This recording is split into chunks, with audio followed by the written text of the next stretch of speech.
Tonight, it's England against Canada here in Stoke-on-Trent. And with some fresh, exciting talent, all looking to stake a claim for a Team GB spot in this summer's Olympics, it's not going to be easy for Hege Riise to name her final squad of 18 next month. Let's hear the young Lionesses roar. Take it away, Abby.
Well, you might remember young Amanda Gorman at President Joe Biden's inauguration earlier this year with her spoken word poem filled with hope and inspiration.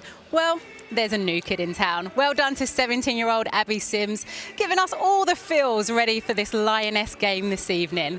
Kick-off here at the Bet365 Stadium is just over 10 minutes away, which gives us plenty of time to introduce you to the panel this evening. I feel we have a mini Lioness reunion going on here. It is former Everton and England goalkeeper Rachel Brown-Finnis. I'm going to do my best to not call you Brownie throughout the show. All right. And obviously joined by Casey Stoney, manager of Manchester United and former Team GB and England captain. Casey, I'm going to come to you because you were in the studio on Friday as England were beaten by France 3-1. What lessons will they take from that game into this one this evening? I think the lessons were fine margins. I think they need to be better defensively and offensively. They took their chances, 1 before half-time, they go in 1-1.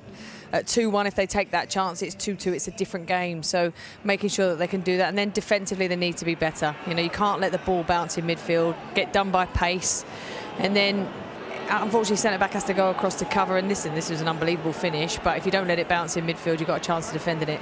And then the connections at the back, the gaps were too big. So centre-back gets drawn out. The gap between the centre-backs here is huge. And you get isolated 1v1. She can get herself in the box. You can't touch her now. And this is a little bit of naivety to let someone run off you in the box. And she's got a simple tap in. So both boxes, they need to be better tonight. But there were some positives.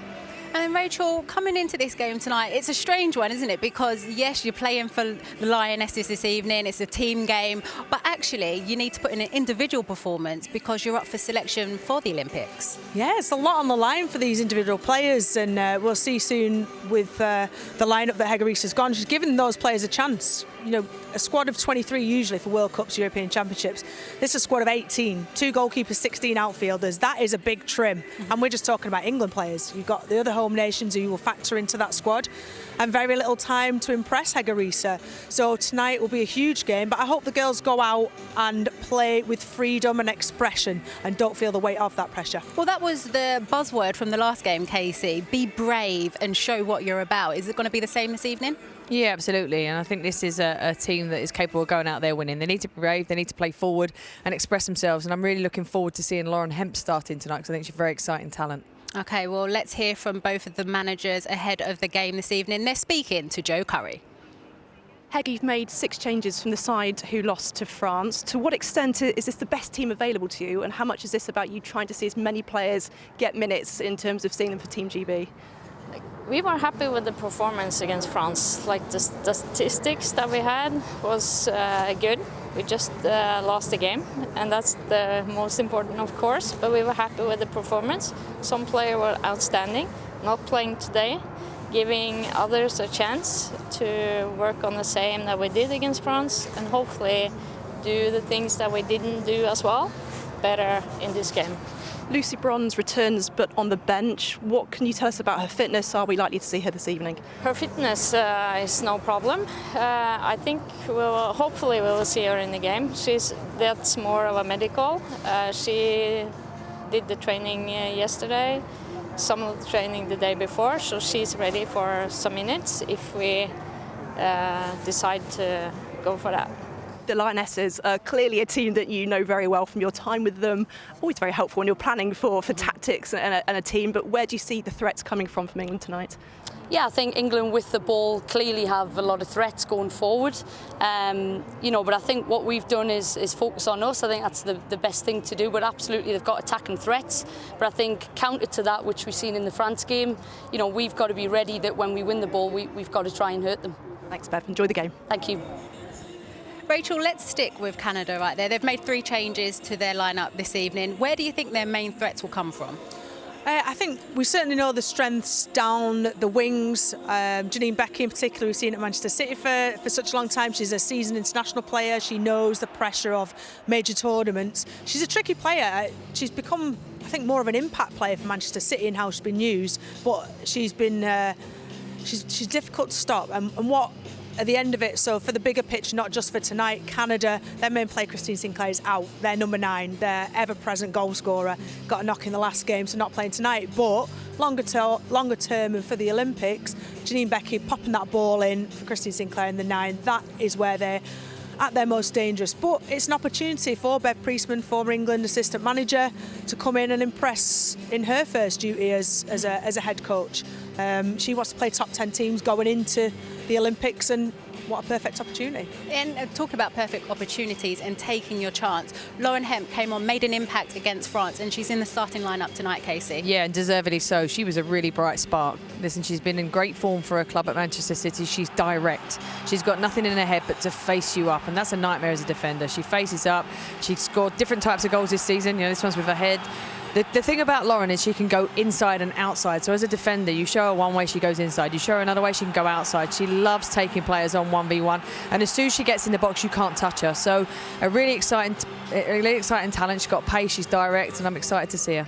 And we do have a number of changes for England. We can go Carly, Demi Stokes coming in. What do you think about that change at left back? Yeah, well, I think in realistically, it could be Demi Stokes or Alex Greenwood for the Olympic team, simple as that. And so Alex Greenwood played in the last game, Demi Stokes tonight. So head-to-head battles, that's what it's about. Dealing with the pressure of that. Demi Stokes, they both, got a lot of experience at tournaments in these pressure cooker situations. So it's an opportunity for Demi because she's had her personal setbacks and she's had some injuries that's meant she's not always played at Manchester City. We've seen Alex Greenwood play at centre-half as well, and that versatility will play in the favour of Alex Greenwood. But tonight, Demi's got the chance to shine.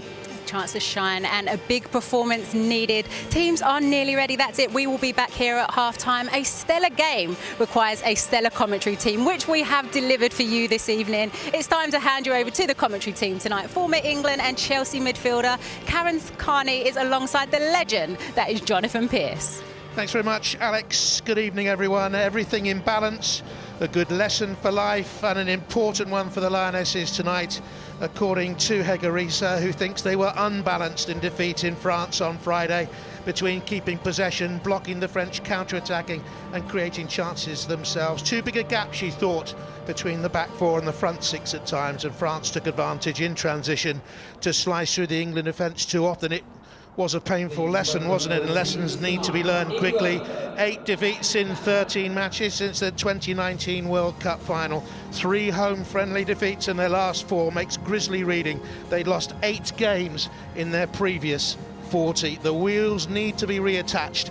Also, the last chance for these Lionesses, led out by Millie Bright, to impress Risa before she names the GB squad for the Summer Olympics. Canada will also be in Japan. They'd be tough opposition there, having won bronze at the last 2 games, beating Team GB, of course, in the 2012 quarterfinal. So a big night for the likes of Lauren Hemp there, a stern test against a team ranked just 2 places below England in the world. This is a really good test for them tonight, Karen.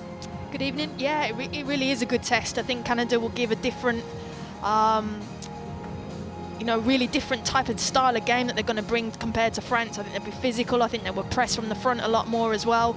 So it'll be interesting to see how England cope. We've spoken about the tiering, how it's important to play these type of oppositions because, we could be, in Team GB could be linked with these in the competition moving forward in the Olympics, could be pulled out the same hat. So it's good to play this type of opposition and get some experience, especially for young players.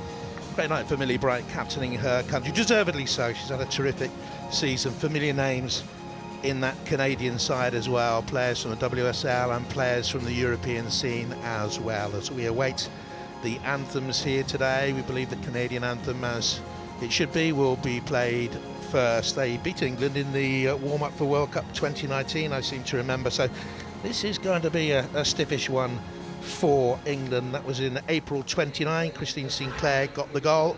She's not in that side, of course. For Bev Priestman, the England players know her so well. Here are the anthems. Oh, Canada.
Coach Bev Priestman, born in Consett, County Durham, singing along to the Canadian anthem.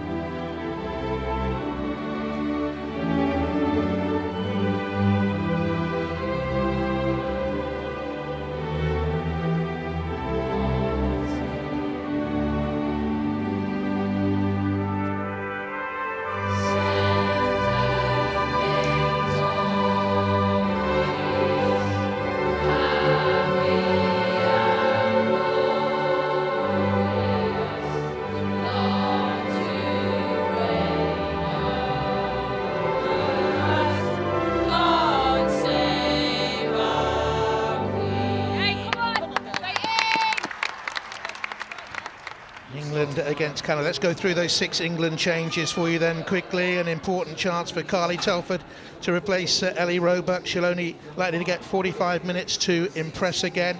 Karen Barnsley is due to come on for the second half. Demi Stokes back after injury. Probably only get half an hour on medical advice. Jordan Nobbs came on against the French. She'll be competitive with Kira Walsh for an Olympic slot. Georgia Stanway back after playing 90 minutes in the game against Northern Ireland. And up front, Beth England's been told to stay central and play to her strengths as a goal poacher. Lauren Hemp, of course, deserving her start after that brisk 36 minutes on Friday. Well, Canada, there were rumours that Sinclair would be fit to add to her 297 appearances. That has not happened. She's not in the squad, ruled out. Veens, who came on for her on Friday, starts for the first time. Manchester City's Janine Becky and Alicia Chapman, who was in the 2015 World Cup quarter-final team, beaten by England, also come in. Zadorsky of Tottenham and Fleming of Chelsea provide more WSL interest on what is, of course, the 10th anniversary of the league. Substitutes for both sides are many. The rest of the squad, the fit players, are named there. You can expect Toon to come on as well at some stage, and they hope that Lucy Bronze will make an appearance after that injury. And for Canada, well, no Sinclair, but one or two familiar faces in there. Sophie Schmidt has been around for a long, long while. Very good player, for example.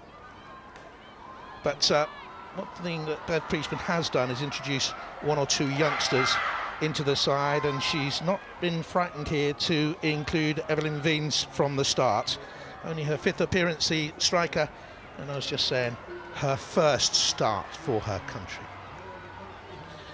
The referee for today, Cheryl Foster, out there just getting things organised, because both teams will line up around the centre circle to pay their respects for the Prince Philip, Duke of Edinburgh. There will be a couple of minutes silence on what is a mild night for the Britannia. Been here on many a cold night, I can tell you. Lovely evening for football, for England against Canada, and the two teams will play their respects then to the Prince Philip, Duke of Edinburgh.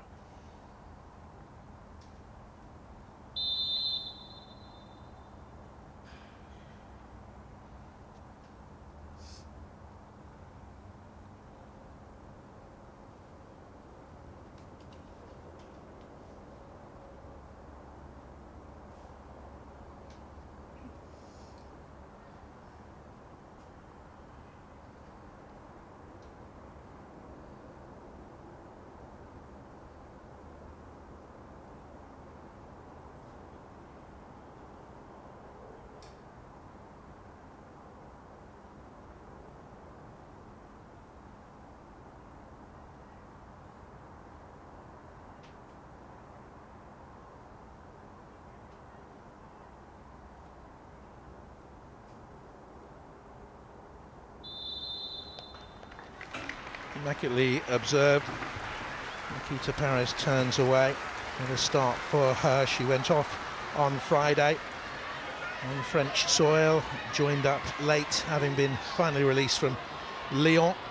There has been a spate of COVID positive tests. She could be a major difference for England. Canada want to play the game faster than they were able to against Wales on Friday. Bev Priestman was telling me when they felt the pace of the game didn't necessarily suit them, because they've got some fast players, some technically gifted players. We know about Fleming, we know about Becky. Looking forward to seeing young Wiens and Deanne Rose on that right hand side as the players of England and Canada take the knee. Just watch out for her pace through the middle, for example, Rose. If she comes out to this right hand side, she is fleet of foot, I can tell you. She moves out to the left initially, and Canada, all in red, get us off and underway.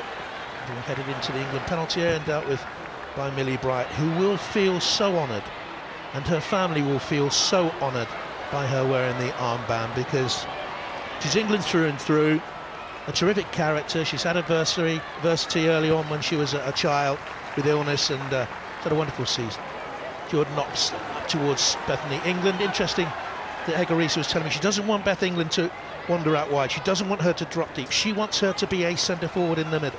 Look, you want your centre forward, Bethany England, to be in between the two centre halves. Why? Because it allows Lauren Hemp to do her job, and it allows Nikita Paris to be out wide, and they're going to give you the opportunities. Probably this situation now, you want Bethany England on the end of those crosses and opportunities if they do come into the box, but that's where she's at her best, in that 6-yard line. Intriguing evening for her, Bethany England, because time is running out on one or two of these players to book a selection for Tokyo 2021 and the Olympics. There are only 18 players. 2 have to be goalkeepers. There will be players in that squad from Wales and Scotland. There might only be as few as 12 England Lionesses in that squad. Hege Riise says for the moment, concentration just on England to get things right before, of course, the World Cup qualifiers start in the autumn. But it will be very difficult for these players, Karen, to put the Olympics out of their minds completely. Look, you're on trial. You know, this is an opportunity to impress the manager. Every player is fighting for their position in that 18. It's going to be very difficult. Here's Rose with that electrifying pace. He cuts it into the edge of the 6-yard area. Williamson does well in there, under pressure from Janine Becky, who's taken a more central role at this moment in time. All the players wearing black armbands in remembrance of the Prince Philip, and a little bit of a knock for Nikita Paris early on. It's a 52nd game for England. And Leon Striker, who has 13 goals in French football this season. Just a little knock on top of the boot by Quinn. He plays for the Reign Club in the USA. Challenge Cup fixtures start later on this week, or early next week. Anthony England beaten in the air there by Vanessa Giles. Williamson bypassed Demi Stokes. Under pressure, has given it away, and Canada score after 2 minutes and 35 seconds. An error at the back by England's left back, who has been out of football recently with an injury, and Veens is a goal poacher, we know about that. A rueful Demi Stokes scored in possession, and a great start for Bev Priestman's Canada. It's the worst possible start for England. Couple of mistakes, actually losing possession in that centre midfield. I did worry about the balance in there today for England, but driving at the heart of it. Offside in this situation, Veens, but as it comes back to Demi Stokes, she's the last player, that touch. And credit to Veens, she does not miss, and Kylie Telford, it's a difficult one for her because she's so close, but that was a midfield balance I was always worried about in there with Stanway and Nobbs, very attacking minded, and then Demi Stokes, that touch then just allows Veens to get the opportunity, and it's a good little tidy finish. Goalkeeper had no chance. Had Demi Stokes not touched the ball, then Evelyn Veens would have been in an offside position. Scored against Wales, her first international goal, and that's her second in, 4 days. So a nightmarish start for the Lionesses. Run goes on, a miserable run it has been since the World Cup finals of 2019 in France. Came back, and Phil Neville knew he had to rebuild a side, but certainly bring in new players with a 4-year cycle in mind, and the results didn't come. Playing in friendly internationals, never the same. And I think that, I mentioned this in the commentary on Friday night, Karen, interesting to hear your view on it. Actually, the delay in the European Championships might have helped England, because they'll be playing competitive World Cup qualifiers in the build-up to next summer, as opposed to just friendly matches. I agree, and I also think some of our bright talent that we'll see at that tournament will be some youngsters, and it gives them another year to learn. Your Lauren Hemps, more experience for Stanway, just to give them that little bit more experience to step up, because international caps do matter, and the more you learn from playing these games, like in this instance there, you've got to manage the first 5 minutes of an international game, because you can't go 1-0 down, because it's very difficult to come back into it, especially at tournament. One of England's most impressive performances in the last, 6, 7 years, 8 years perhaps, was the victory in Vancouver against Canada in the World Cup quarter-finals. Here, they've got off to a dreadful start. Free kick there conceded by Rachel Daly, again playing right back for England, ended up at left back against France. Plays as a striker for her club. Picked up by Kylie Telford, a 27th international for her, her first in 13 months since she played against Spain. Again, doesn't get a great deal of club football with her club. She's only second choice. She's had her on by Bethany England, teammate of her at club level, of course, and it's lifted away by Shalina Zadorsky of Tottenham Hotspur. Got some experience in this Canadian lineup. She's got 70 internationals. Here's Nikita Paris, and a chase across there and puts Alicia Chapman under pressure. That's a goal kick. It was the right ball there from Stanway, that little spacing behind. Need to get Nikita Paris, Lauren Hemp in the game, Fran Kirby. They're your match winners, and then that will bring England into the game as well. It was the right pass, just the wrong execution on it. Karen was in that England squad that beat Canada in Vancouver. Chapman was in that side that day. And expected to win the Canadians as hosts. There was always a bit of rivalry between us, there was, JP, that especially with the manager at the time, it was John Herdman, and I'm sure the girls in commentary downstairs will be able to reiterate that, but it was when we got that victory over them in Vancouver, it was definitely, we got run over on them finally. What was behind the needle then, between the two countries at that stage? I think it was the manager as well. He used to kind of, at breakfast, because you used to stay in the same hotels, and he'd come up to you and get in your ear and try and get some mental psychology over you, and yes, it was interesting. So I think they beat us in the Olympics, and that really put a dent into us, so we were determined then to do and get one over on them in the World Cup, and we did. Sinclair got the winner, didn't she, in the Olympic Games of 2012. They've been staying together in the build-up to this at St George's Park, and some interesting conversations between Bev Priestman and her former England players. That's a good effort from range there. It goes just wide from Georgia Stanway. She has that vision, she has that ability to execute that sort of effort to add to her 2 goals for England. Quick thinking. I love that from Georgia Stanway. Noticed the keeper was off the line.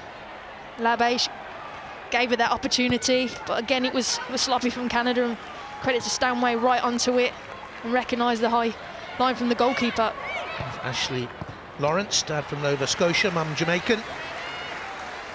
On that line, another one who's hugely experienced, 92 internationals, another baby in the Canadian list of internationals. When you've got Sinclair 3 away from 300, it's staggering number of internationals she's played, and others in the squad as well. Desiree Scott wearing 11, 158 internationals. Giles out wide to Lawrence, who plays her football in Europe with PSG. They're top at the moment in France. Looking to end that domination of Lyon. Williamson into Fran Kirby. I think that Egarisa is mindful of the Chelsea and Manchester City competition for the title, and I don't think the plan is to play Fran Kirby for all of the game. Casey Stoney's Ella Toon will be earmarked to come on, I think, for her at half-time. There's Georgia Stanway. And Demi Stokes, just the sort of start she didn't want. I think what Canada are doing well is they're really protecting the inside, so it's actually getting quite difficult for Jordan Nobbs to get on the ball, Fran Kirby to get on the ball. So they're doing well now, England, just to keep moving it 1 and 2, switching it from side to side to try and open them up. A lovely ball by Stanway to her teammate Lauren Hemp, handed back there by Ashley Lawrence. Lauren Hemp with the electrifying runs, the dazzling pace, could hold the key today. There's Becky. Infield to Desiree Scott.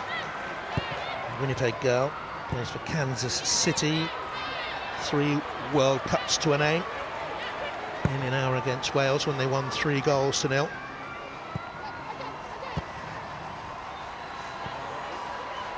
Stephanie Labbe has gone on to become their #1 choice in the last few years. She was only on the bench in World Cup 15, but played in all the games in France. There's Lawrence, caught in possession.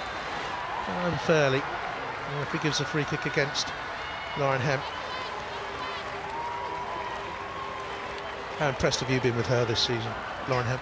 I haven't hid my opinions on Lauren Hemp. I think she's unbelievable. I think she's the modern version of a Kelly Smith. I think she's an Anna Rachel Yankee. She's just, I was saying earlier, I think she retired me off. I noticed how talented she was. She's an absolute joke, how she moves. She's so dynamic, left-footed, can score a goal, absolute match winner. There's Nobbs, and back to Kirby, Bethany England. And the shot from range, not far off target. And they're getting players forward into dangerous positions. And we know that she has an accurate shot and a powerful shot. We've already seen it twice now in the game. And a great effort it was by England's #4, Georgia Stanway, from range. Yeah, Stanway started really bright. You know, she's higher up the pitch. I know she's been a bit deeper in the build-up play, but you see her higher up in this situation. That's what she's renowned for, those long-distance shots. And again, that's the second one of the game, so hopefully the third one on target. A couple of goals for England so far. She scored 10 for Manchester City this season, and she's been used everywhere. She's been used at right back recently, central midfield, up front through the middle, off the main striker wide. So versatile. And she played in a 3 at the back in a pre-season friendly, I seem to remember. Free kick for England. Demi Stokes is there, and Jordan Nobbs. He can deliver a good ball into the penalty area. Missed World Cup 19, only played 1 game at World Cup 15. Deserves to go to a majors and play an influential role. In comes her cross. It's dropped at many points just inside that 6-yard area, and she couldn't readjust her feet and get the shot away on goal. It was Bethany England, inside that 6-yard area. It fell too, and just a little bit unkind, the bounce, she couldn't clear her feet. Yeah, he just wanted it to fall nicely for Beth England. She was in there, just didn't fall for her there, and Wiens, who was at the right place, got it away from England, otherwise she would have had a nice tap in. In comes the cross, Bright was in there that time, it comes out to Kirby, swung a boot languidly at it. Shot back towards the edge of the 6-yard area. Demi Stokes has stayed forward there. Appeals for the corner, but it is a goal kick.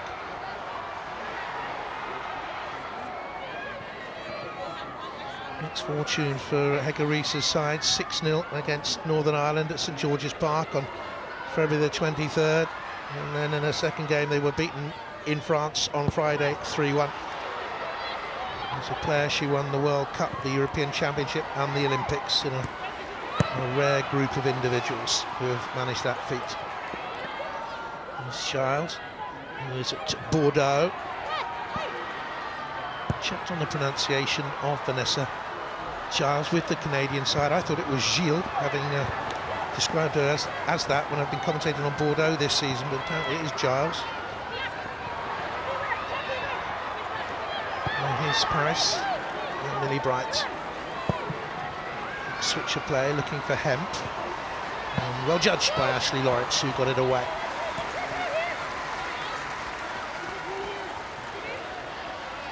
Lawrence is one of the players who was refused permission to play in the She Believes Cup because players weren't allowed to travel from PSG because of the COVID restrictions. The throw by Stokes invited Hemp to go infield there. It was a decent run by Hemp. She just lost her marker momentarily, Janine Beckett. And it is a corner for England. We've 14 minutes gone, they're chasing the game, and they're not doing a bad job of it at the moment.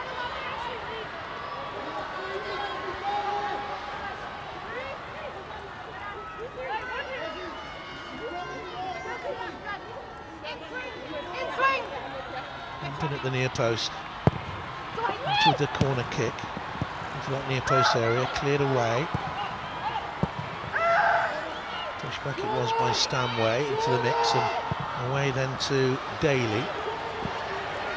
Kirby's on that England right, supported by Bethany England. 3 in the middle to hit. England again. Here comes the cross, good ball in there as well for England that time. Just headed away by Desiree Scott. Stokes has stayed forward, trying to work a shot away. And can only clear as far as Dale. I thought she might have just got caught there actually by Evelyn Wiens. Versatility will be the key to get into the Olympic squad, and Rachel Daly can play as a right winger, right side midfield player, right back, right wing back, and of course up front. So I would think she would be in the squad. England coming short to receive the throw.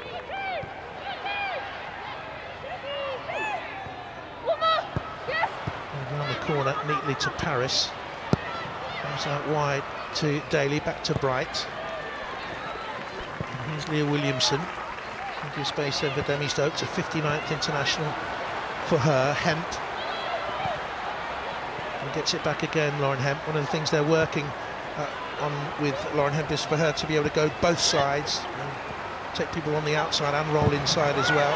Hegerese was saying there's work to be done in that area. Yeah, of course you can't become too predictable. I really like that passage of play of England. I feel like they've got their rhythm, their passing rhythm together now, moving it from side to side, a little bit more patient. I am really impressed with Georgia Stanway, as we've said. We've seen her play in a lot of different positions, and I thought this deep line centre midfielder, wasn't quite sure, but she's getting on it and being brave in possession as Hegerese wants her to, and getting these little tackles when needed. And training to a side that has won just 2 of its last 8 matches. They beat Argentina in February in the She Believes, and they beat Wales on Friday. They lost 1-0 to the USA in the opening match in the She Believes Cup, having beaten the Argentines. They lost to Brazil 2-0. USA, by the way, won all 3 games. It's their tournament. Shame England weren't in that this year. I really missed it. It's a good tournament. You'd have loved that tournament, wouldn't you? The She Believes. I think the players loved it, didn't they? Yeah, it was great experience playing against top international sides. Everyone love travelling abroad to America as well, and good for the team being together in a different nation and building that chemistry. It's both on and off the pitch. It's important to, when you go into big tournaments, that you know everyone is. Side against Deanna Rose, who plays for the University of Florida Gators. Still a student.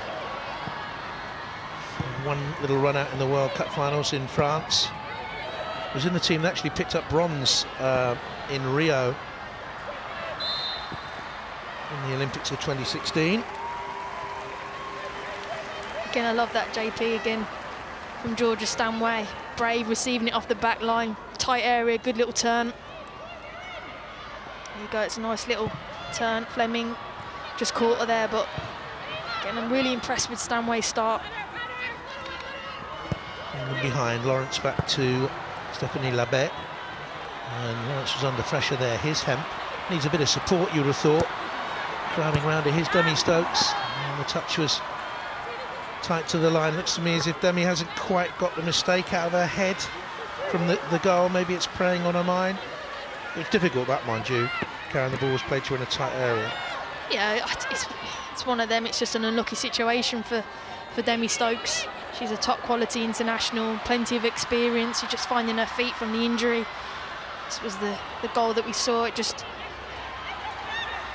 you know, she'll be disappointed with that because she knows clearer lines, just sensing the player around her. But you have to give credit to Veens to sniff that opportunity out. But a major tournament, England, Team GB can't be really giving those moments away.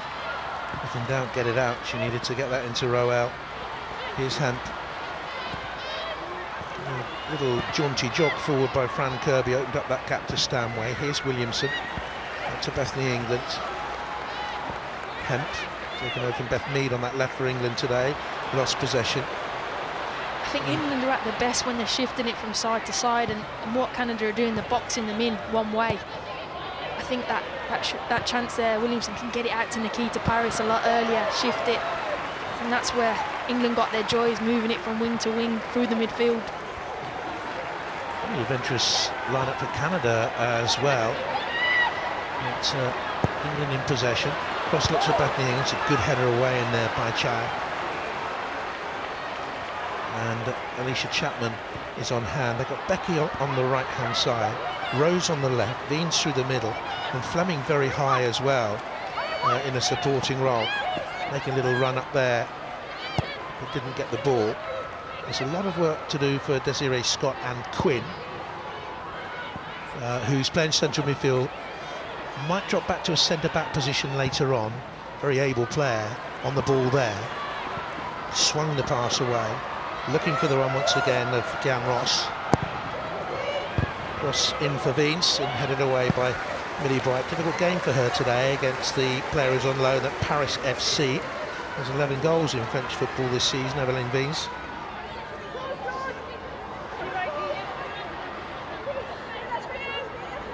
They just need to break this cycle and get some wins under their belts. Beat Japan in that she believes. Then had the one game against Spain, a defeat in the USA before lockdown. And we're off international football for 11 months. And there's a getting to know you phase, as we described it on Friday night in the commentary of the French game. Yes, the players know each other, of course, so well. A lot of them have been together for a long while in the Lionesses camp, but it is a situation where, to some degree, they're starting again under the new coach. How disturbing is that they have to start again? They had Phil Neville, they had the World Cup, then they sort of began again, now they're having to begin again, Karen. Look, it's not ideal for the rhythm of the squad, but, you know, England have found a manager that will come eventually.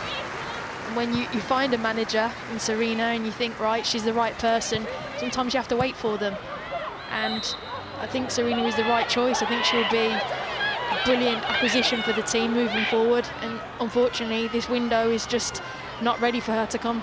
So, you know, they found someone in Hegarisa who, as you've spoken about earlier, has got fantastic pedigree in the game, knows the game, has got fantastic staff behind her. for the players it is a bit like that, but at the end of the day your job's to get on the pitch and deliver a game plan, and nothing really changes in that.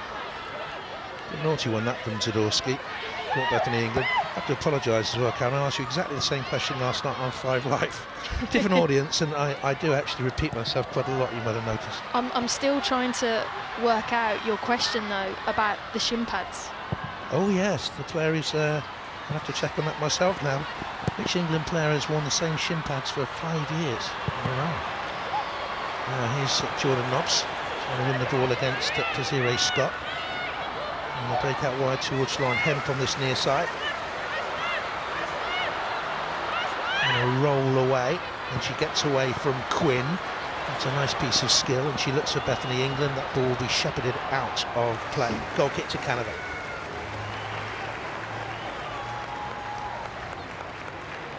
I think this will be a good test for Lauren Hemp today, because she's up against a very good right back and very experienced Lawrence. She's strong, she's quick. Lawrence will run you the other way as well, so it's going to be a good lesson for Lauren Hemp how she comes up about this, and people are starting to know about it now. And when you're recognised, people defend on you, double up on you. You've seen Becky's coming back because she knows her as well. So how do you react to that? And how do your England players help you in that situation when you're 2v1'd at times? 23 gone at the Britannia. And played out then towards Vanessa Giles.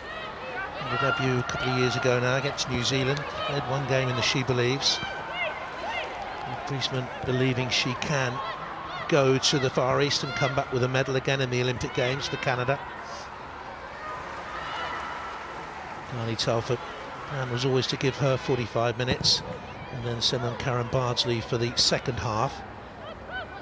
Muguruza knows all about Ellie Roebuck, who played against France. It wouldn't surprise me if she took Roebuck and one of the experienced goalkeepers to Tokyo. There's Paris and England and Kirby, and this is a good move building up. Hemp, could she have gone on the outside, kept up the momentum? Now possession until Kirby's made that run. Now Stokes. Pushed out wide, good defending, good full-back play that. It's a fine player, Ashley Lawrence.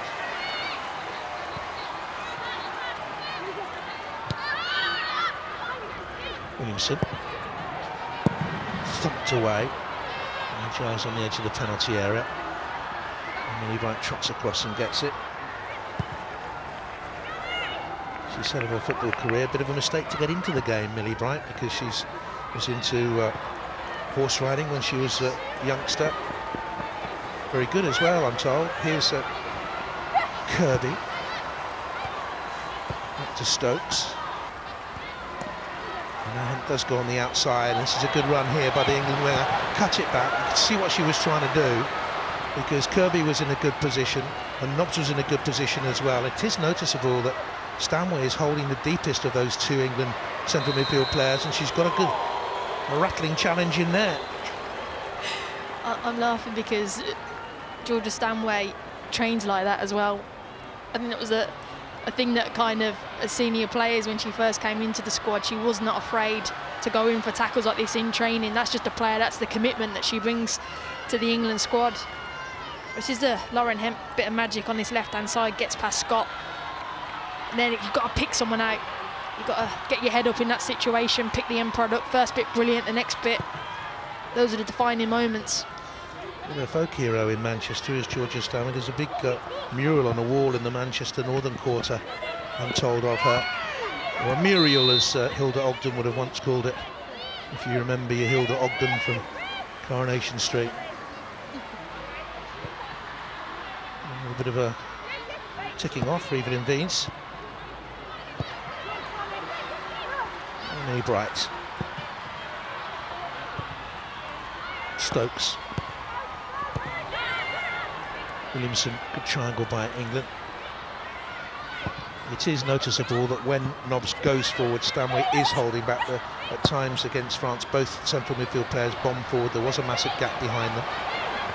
And here's Paris, who's done well. They might have come off her last. No, it is a corner. It went off Alicia Chapman. Corner ball for England. Chance here. It's really good from Nikita Paris. Good running behind.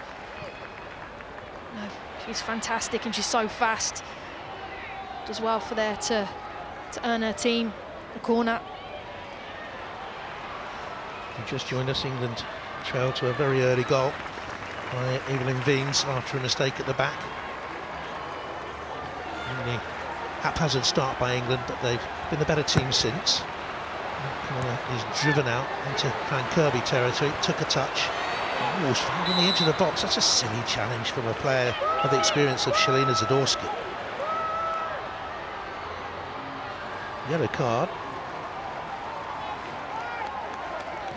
Tottenham player will go back to Orlando Pride, been on loan. Player holds an Olympic record, sent off in a record time in an Olympic Games match. He's got squared up against the runner.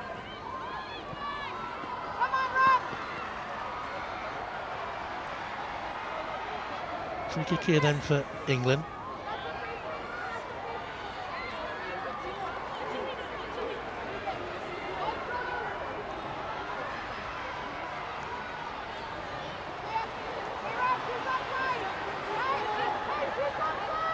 Chance for England to get back into the game. Jordan Nobbs can strike the ball with venom from distance.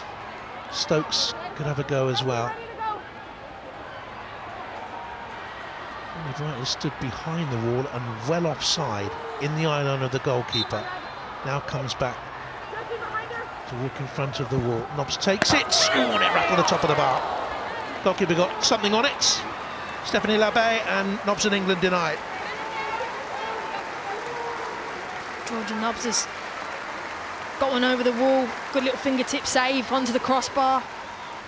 Fantastic effort from Jordan Nobbs. Power. Keeper did really well. It's getting off on it. Scored on a W from range against Italy, I seem to remember. In comes the cross, headed away. And it's another good hit from range. Stanway arriving. She's setting her sights. That's her third effort of the game. All off target so far. England look really good on the actual second phase as it comes out. Clearance. Georgia Stanway quick onto it. Just doesn't get ahead over the ball, so it's just constantly rising. But that's Frank Kirby, that's Stanway, always bright on that second phase. Something perhaps England have worked on set plays, which building some good opportunities. I think England have got momentum now. Scored a thunderous goal for a younger England team, Jordan Nobbs. The start of her international career, but it was against Italy in the Cyprus Cup where I think she scored on a W. Were you in that team that day? Did you play? I can't even remember what I did yesterday, JT. Well, you were with me. I have that effect on people, to be honest. There you go, there you go. It was Millie Bright. Now Williamson. Stokes. Now it's rolled away from Lauren Hemp. Difficult to control it. Back tight to the line. Now Stanway's missed the challenge here. Jessie Fleming goes away from her. She's brought down. A poor clearance away. Alicia Chapman wanted to do too much on it though. Nikita Paris was across there.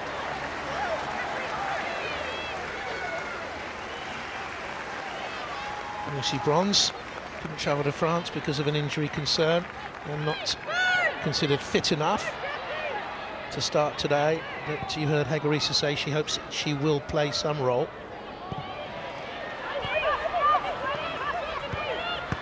Half an hour played. England planned to take Demi Stokes off after half an hour and introduce Alex Greenwood.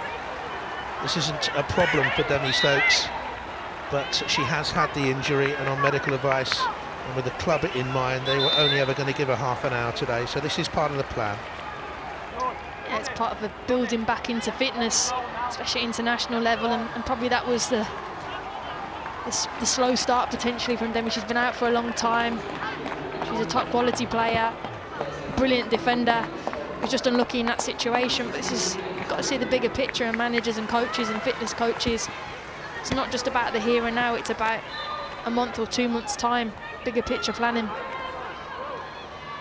So Alex Greenwood is on for a 49th appearance for her country. He's playing back here to Scott.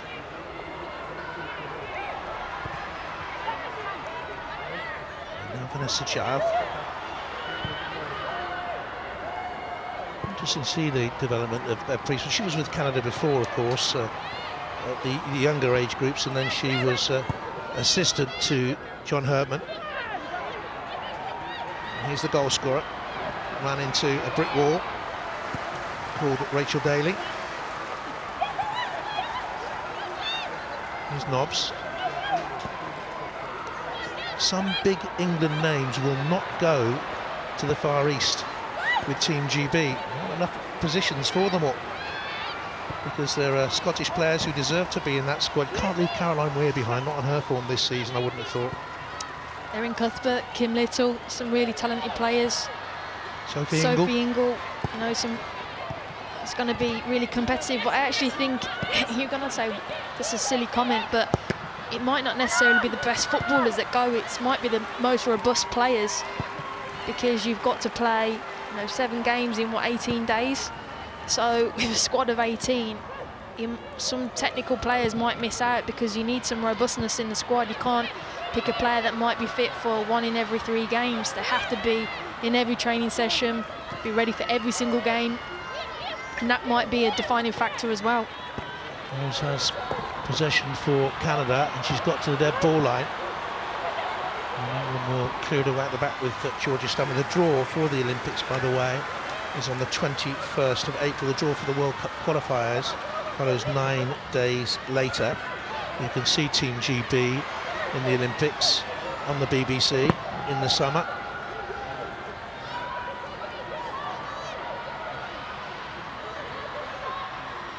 2 minutes left in the half. Good run here, it was. Has the ability to take on defenders, power and pace, and read the game well there with a little cutback, but her teammates weren't on the same weight length. Scott strong in midfield at the moment for Canada. Good balance in there, Scott and Quinn. Another who made a debut against Italy in the Cyprus Cup, and that was for Canada, of course. Here's Fleming. Again, that's another important nick from Georgia Stanway there. I've mentioned her a lot. This is better from England now, getting on it. Jordan Nobbs getting on the ball as well. Good movement in behind, just out of vision that you can't see from Beth England. Stretching the play now, England.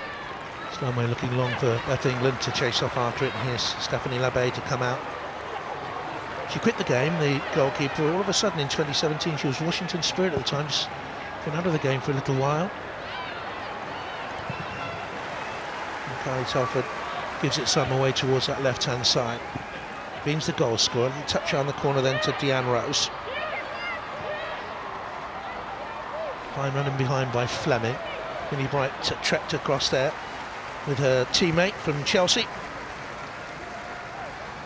To be patient this season.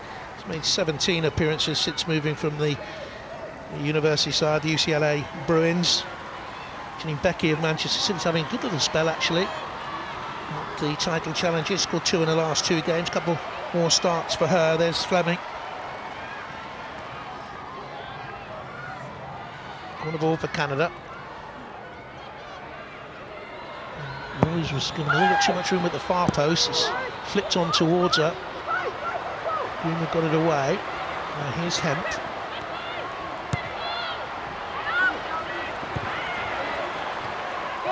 Actually, Rachel Daly who got that away back inside that England penalty area.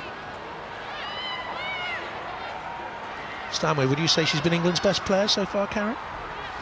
I do, yeah. I think she's been the one that's tried to, she's had shots even though she's a deep lying midfielder. She's tried to get in possession. She's got in some vital tackles.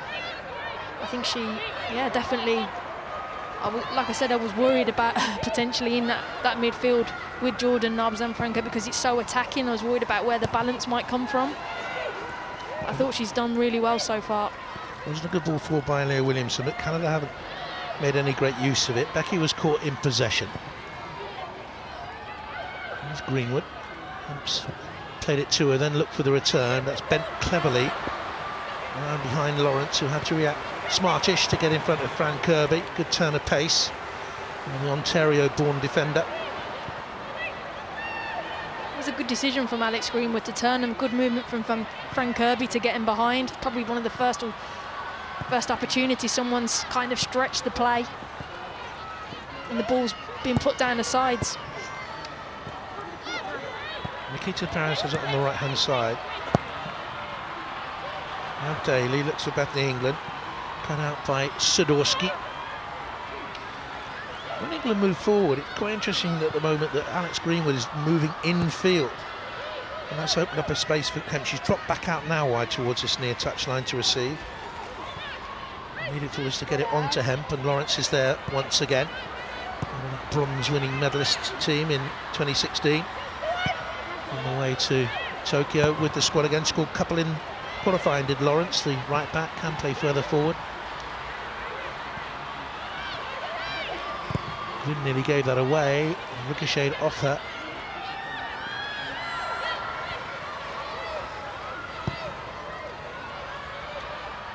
Played each other 13 times, these two countries. This would be a 7th Canadian win. England have won 7. There's never been a draw between the two.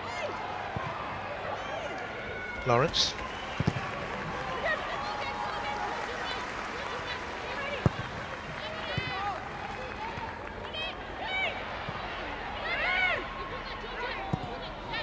By Desiree Scott.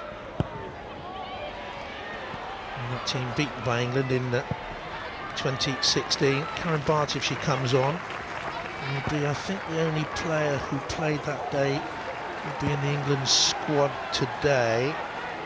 Well, apart from Karen, who's up here with me. And you were taken off right at the end of that game. You were against Canada. You were replaced by Casey Stoney. Oh, it's a good ball up there towards Diane Rose. Bent in right behind the England defence. Away it goes, hit by Quinn. And pushed over by Carly Telford, who had to make the save.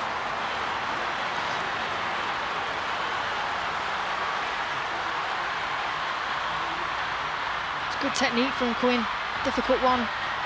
Kept an eye on it. She actually side-footed it. I think it was a comfortable save for Carly Telford. No messing around. Just going to deal with it, push it over the bar, straight at her. Was bending, pushed it over. It's a good, comfortable save from Carly. The lowdown on that save from Rachel at half-time. And swung away from the England goal. And it goes from Hemp.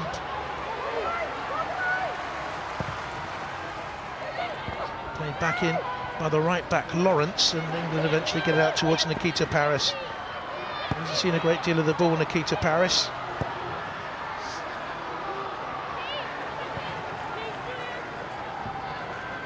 Five minutes left in the half.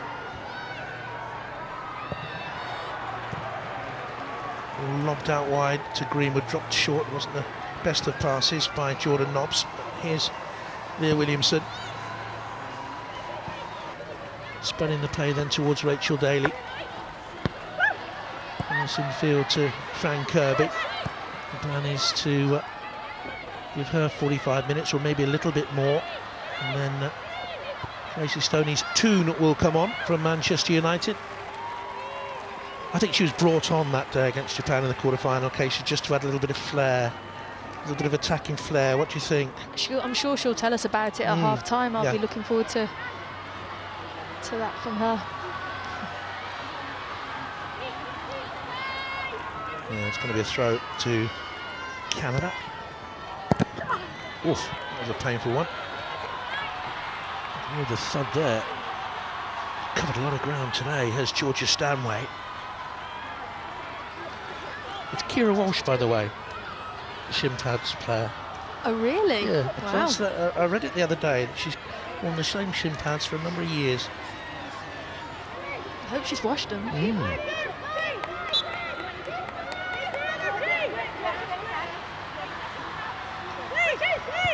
Okay, Georgia Stanway. Here's Ashley Lawrence for Canada. So they venture down this right-hand side. Becky. Really talented player, such is the strength of Manchester City's side. She hasn't been a regular from the start, but as we're saying, she is having a little bit of a spell now on the side. Scored in the cup final back in the autumn. It was held over from last season. Means onside. No VAR here, but the assistant referee was right up with the play. Now Paris. 3 minutes left in the first half. One of the great statues in English football is outside this ground. As you walk up to the ground, Gordon Banks stands proudly. Wonderful goalkeeper and lovely man. Perhaps I was gazing too fondly at that. I certainly was on the phone too much, so I walked from the hotel. I was only 200 yards to the ground. I wasn't really paying attention where I was going, Karen. And I knew the stadium had to be on my left-hand side. I kept on my left-hand side, head down in the phone. All of a sudden, there was a beep. I'd walked out onto a dual carriageway. Wow. It was a silly thing to do, wasn't it? There were a fair few people out this end. Why did one of the cars hit you? No, don't be like that. There he is. The England right back, Alex Greenwood. Hemp with a chance to roll inside to try and check out wide. It comes to Bethany England. Good pace to get there and strength. And in the end, off balance. Shot wide. Zadorsky may have just done enough in the end then. And again, good build-up on this left-hand side, Lauren Hemp. It's good movement from Beth England because she peels off the shoulder and then peels in front. But I think just her first touch then slightly caught her off balance. And then she was just off for the shot, but her movement to get into that position was good. And there she just loses her balance slightly onto her left foot. She needs a run of games in the Chelsea side. She's not going to get them with the form of Harder and Kirby and Kerr up front. There's a watching brief more or less these days. Impact substitute. Starts as something of a rarity. Lawrence plays back and tidying up once again Giles. Done well, the two Canadian centre-backs. Coming up to half-time. Karen, what have England done well and what have England not done well? I think, obviously, they've got slightly outrunning the midfield and the early mistake, but other than that, I think they have had a few chances. I think Jordan Nobbs hitting the crossbar, key from set plays. I thought Georgia Stanway's been really bright trying to get on the ball. But I just think Canada have probably outnumbered England in the midfield, so we haven't really seen enough of Fran Kirby, not because she hasn't tried. She's been getting into good positions, but England haven't found her, and we haven't found our key plays in Nikita Paris and enough from Lauren Hemp. So I just think we need to get that midfield kind of sorted out a little bit more, because Canada are overloading them in there and it's been difficult to try and get some comfortable possession and more rhythm. That was Greenwood isolated there with a Manchester City teammate, foul Beckett. Carly Telford as we enter 1 minute of stoppage time at the end of the half. Barking out orders to that England line, a high line. Dean's trying to make the run in there. Becky will take the free kick herself. Getting a little look around the corner. That's a good delivery towards that far post area. And it was a decent leap as well in there. It was St. Charles who got up. Didn't make any contact in the end. It's a Canada throw at the end of all that. Couldn't quite get high enough. 1.70 m tall. He's the player from Châteauguay in Quebec. Well, she did get high enough, she just misjudged it in the air. Yeah, it was a good clearance from Rachel Daly at the back post. Done enough to get it away. It's about managing this situation now. 30 seconds before half-time, get yourself in, regroup. It's key in management again at tournaments, which I'm sure the women in punditry will be able to explain at half-time. Yes, we look forward to hearing their views at half-time. What will Hege Riise have to say to her team? Got off to a very bad mistake when Evelyn Wiens scored her second international goal for Canada in the space of 4 days after sloppy work back inside the England penalty area by Demi Stokes. But apart from that, they've had one more effort, a Quinn shot that was saved easily by Carly Telford. We don't think she's going to reappear for the second half. Could be a chance for Karen Barlow, so we'll wait and see what happens in the second half. But meanwhile, Alex, back to you with England trailing by 1 goal to 0.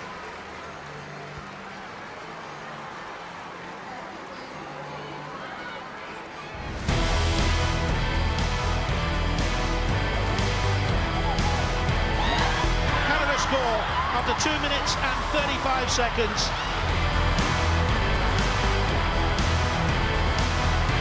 shot from range. Nobbs takes it. Oh, net wrap on the top of the bar.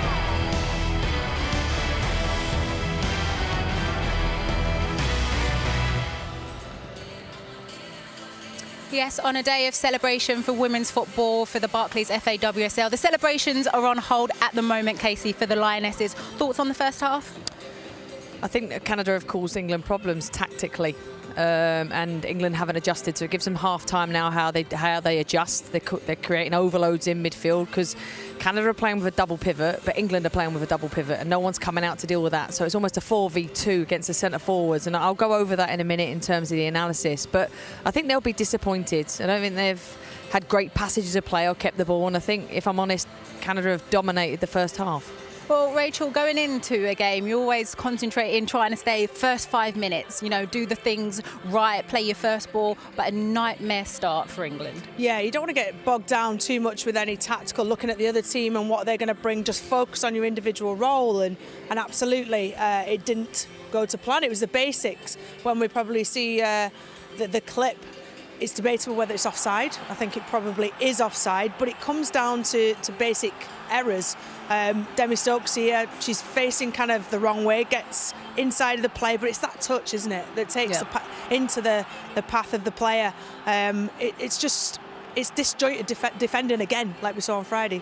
Casey, on there right now, by the letter of the law, I can't believe I'm saying that standing right here as a former player, the letter of the law, she's been given onside because it's not an offence to stand in an offside position. Yeah, but go away with your frustration right now. I would be raging as a manager if that goal was given, because Demi has to play the ball because of the position of the forwards. So she has to get a touch.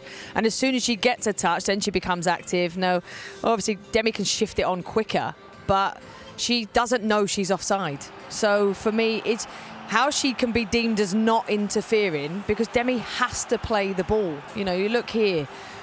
It's played through. She's 2 yards. Demi looks, sees her. She has to take the touch. She's still offside, and now she's involved in the play. So she's involved in that passage of play all throughout. So, listen, maybe I don't know the rules of the game anymore. Interesting enough, though, straight after that, goalkeeper Carly Telford running and picking Demi up to get her mind straight back in the game, Rachel. Yeah, well, that early on, it's and knowing, we talked about it pre-match, didn't we? The pressure, Demi Stokes coming in, and it's pretty much a head-to-head with her and Alex Greenwood, and to do that in the first few minutes, or to be a part of that kind of series of mistakes that led to an early goal. Could have potentially not killed the confidence, but you know, you can't afford any momentary lapses of concentration, certainly at the back. I know that as a goalkeeper. So to pick her up was the right thing to do, and Carly's got an old head on her shoulders. And Casey, you think actually there's more for England to do in this? Yeah, I think listen, there's 4v2 all the time because they've got a double pivot too deep. They're able to play through the lines. They're playing with a false nine as well. Viens is coming off. Centre-backs aren't coming with her, and they're just creating overloads in midfield. One of the centre-backs has got to be prepared to step out sometimes with that false nine and go three at the back so they can cover that. I think if they can sort out Jordan or Georgia Stanway coming out and dealing with one of the two, they'll have more chance in the first phase of defending. Otherwise, the two centre-forwards have got no chance 4v2. We've created a couple of opportunities, nothing really much. Jordan from the free kick, Rachel. Yeah, it's a decent strike, but as a keeper you'd expect to save that. I mean, she does well to get it up and down over the wall from that close range. But I think England would have expected more. I think the recognition of, you know, Jordan and Georgia are relatively new to playing holding midfields, like sat in front of the back four. But so you've got to recognise that. Georgia's played for a long, long time now at senior international level. I'm not blaming her, but is it a consequence of, you know, Steph Houghton's not behind them to kind of maybe pass on that instruction? It's clear for us to see up here, but those two getting caught flat is just playing into the hands of Canada. And I think in possession, Canada are dropping their nine in and playing a diamond, 4-4-2 press. So when they play a diamond, England have got to find a way to get it out to their full-backs quick. That's where the spaces are. You've got to play down the sides quick, and then you can get the likes of Paris and Hemp on the ball 1v1, and you can get the team up the pitch more. Okay, so it's 1-0 to Canada here at the Bet365 Stadium. But leaving international football aside just for the moment, because today officially marks the 10-year anniversary of the Barclays Women's Super League. Fadamu Olo, social media editor of The Telegraph Women's Sport, shares her thoughts on just how far the game has come over the past decade. Some famous names, some familiar faces, some more Women's Super League. 10 years ago, the Barclays FA Women's Super League began right here at Imperial Fields. On the 13th of April 2011, Jill Flaherty scored in this goal to take Arsenal to a 1-0 victory over Chelsea. The teenager scores the first goal of the new Women's Super League. 8 teams took part in that inaugural season, and since then we've had plenty of relegation drama and edge of our seats moments. What a goal! What a strike! Seeing Rachel Yankee with her braids and oversized kit is a look that I tried to copy growing up. The WSL has become the most exciting league, welcoming talent from all over the world. Remember World Cup legends Carly Lloyd and Crystal Dunn? But homegrown talent has equally climbed the ranks and been inspired by early pioneers of the league. Steph Horton, Danielle Carter and Farrah Williams are just some of the early trailblazers who until this day are still involved in the league. The WSL has the power to inspire. Just look at Manchester City's Georgia Stanway. She was inspired by her then hero Lucy Bronze, who has now become a teammate at both England and Manchester City. Now what a story that is. I remember this so vividly. I remember we was preparing for the Under-17s World Cup. I remember exactly where I was sat. I was sat in the back right-hand corner. And when I come in and I seen them, I was getting all red and all nervous. And I didn't ask a question. I waited until the very end and then I got called out. Georgia Stanway, I can't believe you haven't asked us a question. And I remember asking the worst possible question. Obviously, like, food is a massive thing and we love food. So how do you cope when you go to different countries and the food's not great? I remember thinking I could have asked anything here to try and help my football, and I ended up asking that. As the league continues to grow, so does the demand. 10 years of coaches, players and behind-the-scenes work has laid the foundations for the best league in the world. A league that's travelled all over the country, where teams have brought record crowds to Premier League stadiums, Stamford Bridge, Villa Park and the Amex. The Manchester Derby took centre stage at the Etihad. And it was here last season that a record-breaking crowd of over 38,000 fans showed up to a fiery North London derby. The next 10 years promises to be just as exciting. With a groundbreaking multi-million-pound investment in TV rights to the league, women's football will be everywhere. We are bringing women's football to a new digital age. As someone that gets to work in the greatest league in the world, we are bringing TikTok trends to the office. A new generation of players are using social media as their platform to connect with fans. They stand up for what they believe in and inspire people up and down the country to support women's football. Gone are the days of being grateful. Sportswomen are here because they deserve the best. The WSL is elite, entertaining and competitive. Week in, week out, the best talent in the world graces our pitches. We've got plenty to look forward to, including a home Euros in 2022. Here's to the next 10 years and beyond.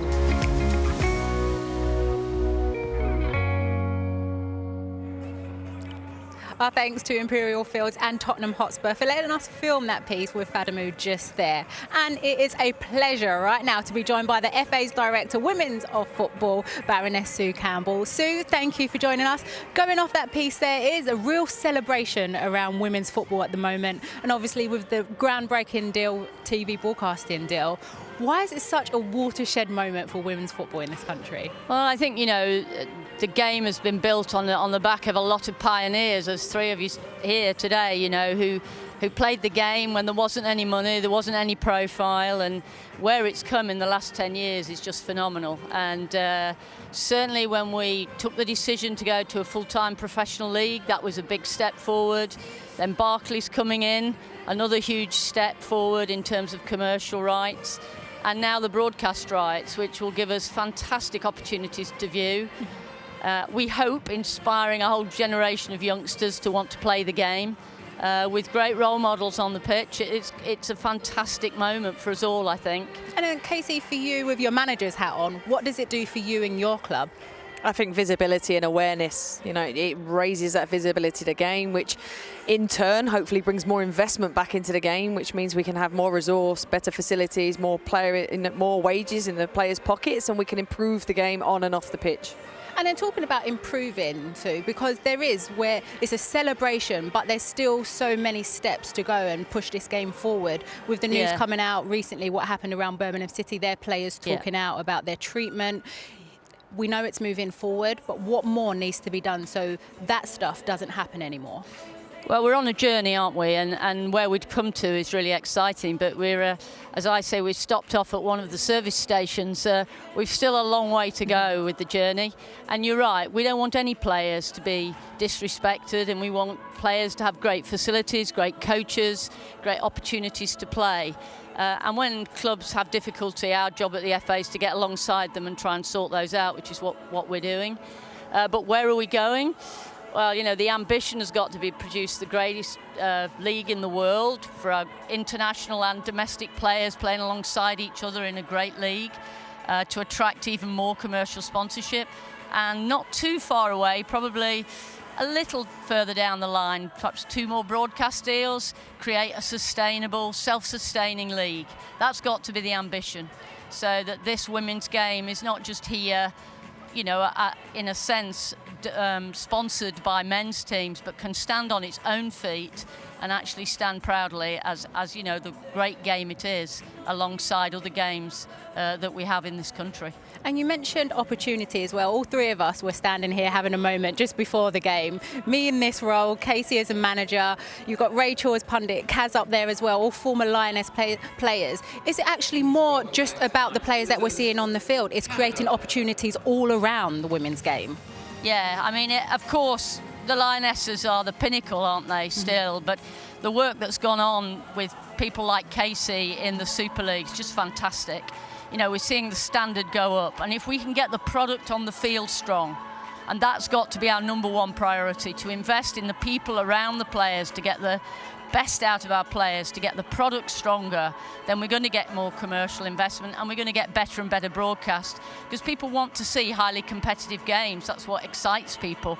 It sure is. Well, Sue, thank you for joining us. Plenty Pleasure. to celebrate. But just before we go back to the second half, it's time to update you on the Euro 2022 playoffs happening today. Russia sealed their place in next year's Euros following their 1-0 win over Portugal earlier today, becoming the 14th team to qualify. It's 1-1 in the game between Czech Republic and Switzerland. The tournament, of course, is here in England, so they qualify as hosts. And in the final second leg Euro 2022 playoff between Northern Ireland and the Ukraine being played tonight in Belfast, it's currently 0-0, around 30 minutes into first half in that one. So that's it from us. We will see you after the game. It's time to hand you right back to your commentary team for the second half. It's former England and Chelsea midfielder Karen Carney alongside Jonathan Pearce.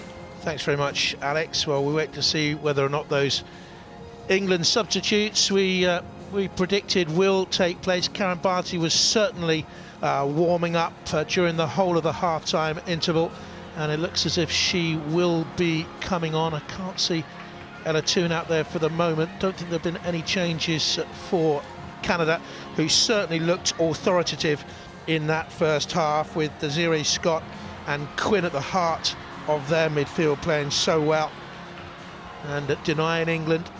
And here come the England changes now, and there is Ella Toone, so she will be coming on for England for her second international, and Karen Bardsley as well. Again, this was planned that Toone would replace Fran Kirby and that Bardsley would come on for her 55th international, but her first since the World Cup finals, when she was injured after the first 4 games.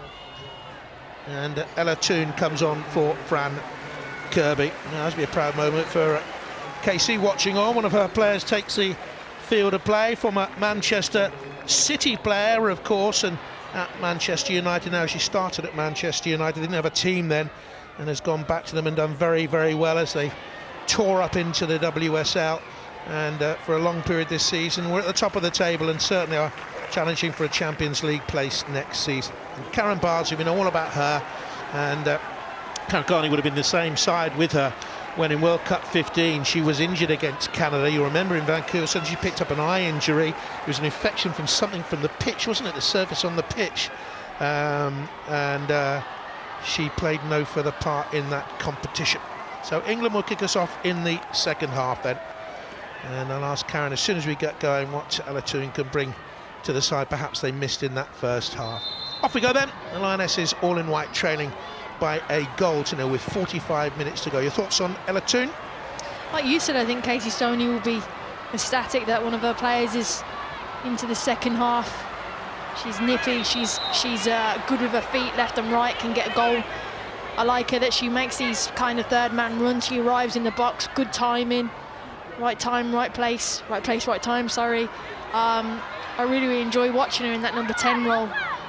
I think she's developed physically as well. I think at Manchester United, Casey and her team have worked on that side of the game. When they first came at the WSL, I thought she was a little bit short of that physicality, but during lockdown she worked very hard on that side of her game, I gather, and she takes the place of Fran Kirby.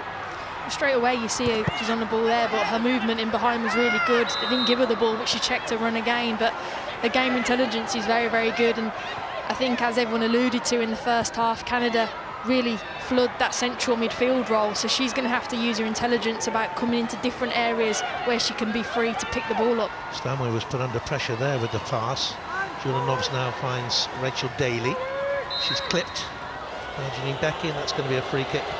Pat on the back of Rachel Daly by the Manchester City player, and on we go. What about Karen Bargin? That must have been a very strange moment for you over there in Vancouver when she suddenly went down with that injury, because it came from nothing.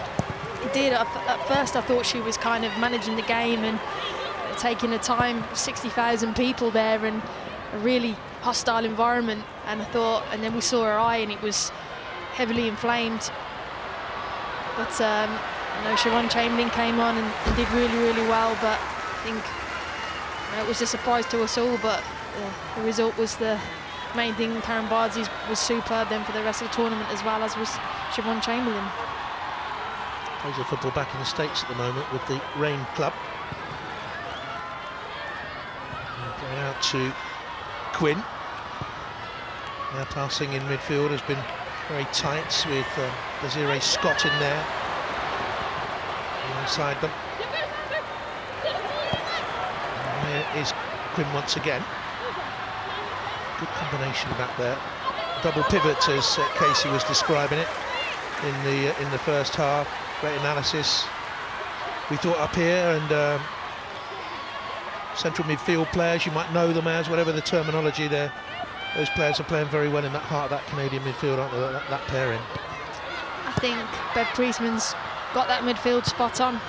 They're working very hard, causing England some problems in their movement. But I think, you know, hopefully a half-time team talk from Hege Riise might have sorted that out, but losing the ball in these type of areas. Rose. And there it goes here then towards Fleming. Didn't catch it properly. He's got a decent scoring record for Canada with 11 goals. Scored against Wales. Special goal for Bev Priestman's side. Helped out, by the way, by someone who used to work with the English FA. Another person who used to work with the English FA, Richie Kyle, is alongside Bev Priestman these days. Bev took over from Kenneth Heine-Moller. He, decent coach with a good reputation, went back to the Danish FA. He's coaching coaches now. Seen in the second half, JP, that Jordan Nobbs is actually getting a lot higher up. Her and Ella Toone are kind of chopping and changing. Ella Toone will come back in that centre midfield role and Jordan Nobbs will go in advance. I think England missed that threat and behind, and maybe Hege Riise said to her, Jordan Nobbs, I need you to make those bigger runs, bigger distances, because that's what she's been renowned for throughout her career, Jordan Nobbs. Georgia Stanway hasn't done a bad job at all today, you know, in that deep line midfield role. And with Team GB in mind, it could be that a Stanway will take the place of a Walsh, their teammates at club level. It could come down to that. I think there's going to be some big names who do miss out. Hege Riise having to do the double jobs. It's tricky for her, really. Proving England and getting a Team GB together with Daly. Nikita Parris is wide. Pushed on by Toone. Nobbs has it now for England. Daly. And a Toone. Parris. Good combination. And Stonking challenge went in there by Alicia Chapman. It's a corner kick to England, but she rushed across and covered the distance very well. Chapman been around the international scene for 7 years now. She's experienced, read that well. But it is an England corner. They're right on the edge of the penalty area. Beth England is there as well. Leah Williamson has come up. Paris is on the penalty spot area. Is coming short. Greenwood will take it left-footed then. And not a great test in the end for Stephanie Labbe, who was unopposed and made a comfortable catch. I think it may be one for a short corner. I'm just looking at the England side and seeing Airily, who's a big presence in there. We have Millie Bright, of course, and Beth England, but I think most of our players are quite nimble and tricky, so a short corner might be on. Here's Toon. Good turn from her. Anne Run, Anne Hemp into the D. Across the face of the Canadian defence. Chipped into the box by Nobbs. Oh, it was a decent header by Bethany England because it came at her with a standing jump, really. It's twisted her head, powerful neck muscles, but too near the goalkeeper again. It's a much better start from England. You know, getting more players higher up the pitch, moving the ball 1 and 2 touch it right. It was a difficult one for Bethany England there because she had to lean back and try and get some power on the header. But again, I really like how we're getting bodies forward. Jordan Nobbs in that higher role, getting some support up there to Bethany England. Get out from the back for England. Look for Toon. Now Nobbs. Bethany England was on the shoulder of the last defender, Giles. Cleared away. Once again, Desiree Scott tidies up in that midfield area for Canada. Kansas City player from Winnipeg in Canada. A good strong hour against Wales. Quinn. They can play at centre back or heart of midfield for Canada. Another versatile player is Quinn. Here's Greenwood. 2 up front for England. In here to Bethany England.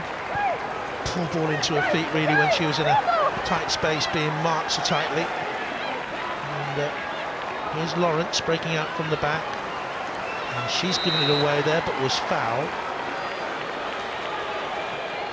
And stayed down.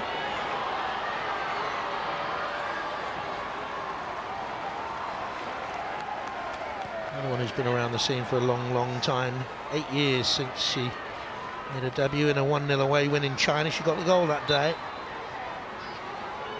Kelly warming up for England, Ellen White warming up for England. Good turn by Quinn. And here's Lawrence once again. And he's there in support.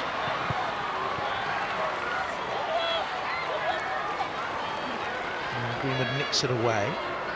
Tidy player, Quinn. Very tidy, as you said, versatile. Moves it 1 and 2 touch. Playing different roles. Deep line midfield today at times. Gets out to the diamond as well, very good. Beth Priestman says she can play them as a centre back. Here's Daly trying to get into that central area of the Canadian defence. Nice cover there once again, that Zadorsky it was, on the line by Jan Rose.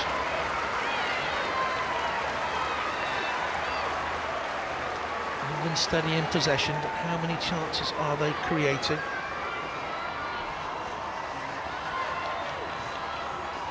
Daly. She's looked lively since she came on a tune.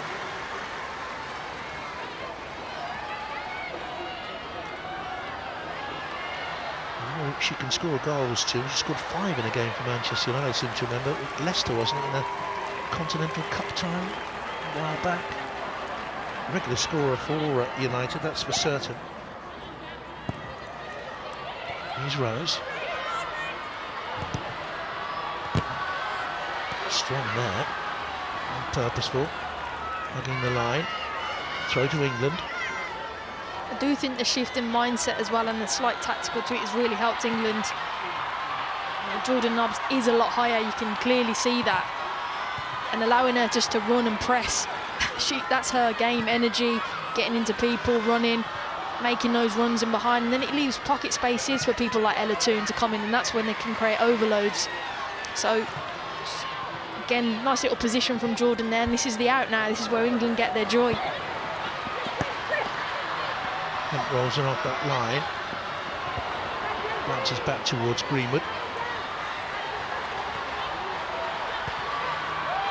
Such a shame that the red seats of the Bet365 are empty. The booth and end away to our left-hand side. Roared out support for Stoke over the years, and it would have been a big crowd here tonight, I fancy, for Lionesses' home game. Just a little header on. And the clearance is headed out by the Lyon striker, and it's going to be a throw to Canada. It took a long while for the Canadian players to come in with all the protocol. I was watching them actually quite closely as their identity cards were checked and so on, and their COVID checks were again run the rule on the COVID test. And looking at that Brighton Hove Albion programme last night, Paul Barber there, the chief exec, was explaining what it's going to take to get fans back into the grounds, and it will take a long time, so be mindful of that when you are going back into grounds, hopefully at the end of the season. Get there very early, because there will be all sorts of checks, quite rightly so. That's a lovely drop of the shoulder by Stanway. An excellent game for England. Wasn't an excellent ball, or was it? And she sets Hemp off in chase of Lawrence, and she closed down quickly on the goalkeeper. Right side work to do, and goodness me, she did it excellently as well. Like I said, I think this is a learning lesson for Lauren Hemp. Lawrence is a very, very good right back, and you've got to recognise in the game early doors, what is my full-back strengths, how can I exploit them? And I think a foot racing behind is probably not going to be the one for tonight for Lauren Hemp, so she's got to be smart and learn different movements and add that to a game. And Rose for Canada. Right-footed cross, missed by Millie Bright, missed by Williamson, and cleared away there then at the back by Greenwood. As Millie Bright and Leah Williamson misjudged it. Good run in the side for Leah Williamson. She's been involved in 12 in a row now. It's her best spell as an England player. And they're missing Steph Horton, of course, still out with an Achilles problem. There is Leah Williamson. And really, since World Cup 19, Phil Neville, indeed, Hegarese have not had a full-strength England side to pick from, and Veens was nearly in behind there. And it was scrambled away in the end by Stanway for England. Which plays it back to Daly. It is a factor, I think, over the last, what are we talking about now, nearly 2 years, Karen, that one or two players have been missing from most squads all the way through, key players as well. Yeah, and then you mentioned Steph Horton, England captain. You miss that player in possession, but you miss that leader as well. And I think the back four is consistent. I remember speaking to someone about the US national team, how they constantly wanted their best 11, their back four in particular, playing together on a regular basis, because you need to build those relationships. And if England haven't had that over the course of 2 years, it's been difficult. There's Rose. Back to Chapman. They've got two substitutes ready to come on. Jordan Heitemer, who's a forward, is about to come on for Canada. Another player down the way to come on is Nichelle Prince, another forward as well. And here come the changes then. I think Deanne Rose will be one of the players who goes off, and she will be replaced by Nichelle Prince, who has pace and directness. Good player, good young player. And goes the goal scorer as well. Jordan Heitemer plays for PSG in French football. He was at the World Cup finals of 2019. She's done well in qualifying for the Olympics, by the way. She scored 7 goals in qualifying, Heitemer. Watch out for her. And Nichelle Prince plays for the Dash, teammate of Rachel Daly there in the USA. It's a goal kick, surely. Prince is appealing otherwise. You might remember her from the World Cup final. She had a few cameo roles from the bench, scored against New Zealand. That was her last international goal. Part of the team that won the Challenge Cup in 2020 before US women's football was shut down through the COVID pandemic. The most valuable player in that tournament, I think, was Rachel Daly. And that goes on from Karen Bardsley. been a place for Manchester City this season. They're starting up. Young Ellie Roebuck kept out, so she's gone over to Reign to play football in the US. Here's Knops. Nearly down the line. Lucy Bronze is getting ready to come on for England. So lots of changes now. Prince gets the cross in, away by Millie Bright.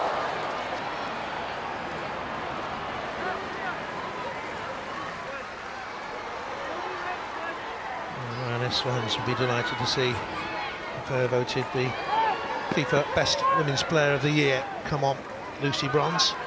As Millie Bright does the organising back there again. Marsley's so experienced in that England goal. Quinn is in that 6-yard area. Beyond Quinn, headed away to the edge of the penalty area. Underneath that then was Hent. Good pressure by Toon on Scott. And she done well under pressure to keep hold of possession for Canada. And they come again here. Cross into the middle of the England defence. Missed again, misjudged in the middle in the air. And eventually it's launched away by Paris. Bright and Daly both missed that in the air for England. Now it's Fleming.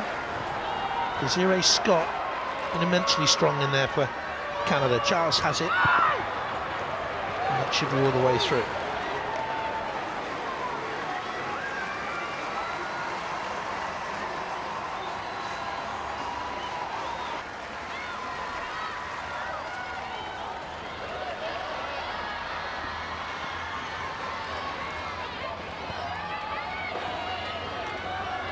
Williamson for England. 2.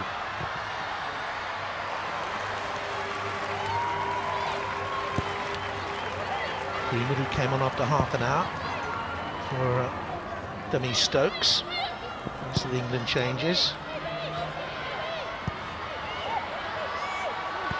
Time is ticking away. They can't get it out of their own half at the moment.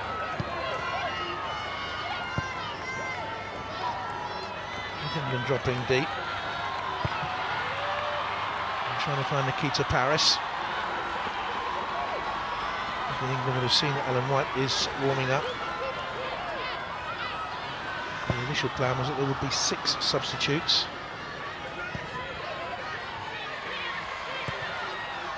On the line by Chapman for Canada. Once again, Quinn is there. They bypass Quinn and Scott. This is a good piece of football again by Stanway. Overran it in the end. England tried a dummy. And as a team, England thought that was a foul. Nothing given though. Can Canada play out? It'll be interesting to see that one again. And they've got a chance here on the counter. Prince looking for support to arrive. Aitema's in the middle and comes across and easily dealt with by Bardsley. Securely dealt with by Bardsley actually. Seeing if this was a foul on Jordan Nobbs. She certainly felt it was. Referee, no. And then England then open to the transition, but it was really good play from England. Nice little over from Bethany England. I'm not sure there was enough in it to warrant the foul. But again, I really liked how England had bodies forward. 1 and 2 touch, nice play around the 18-yard box. Paris couldn't control it, and England will make the double change now. Lucy Bronze has picked up that knock with Manchester City. It's been a busy period with them, WSL and Champions League. But she will replace on the right-hand side of the England defence, Rachel Daly. And Chloe Kelly comes on for Bethany England. Noticing that Nikita Paris has now gone into that centre-forward role.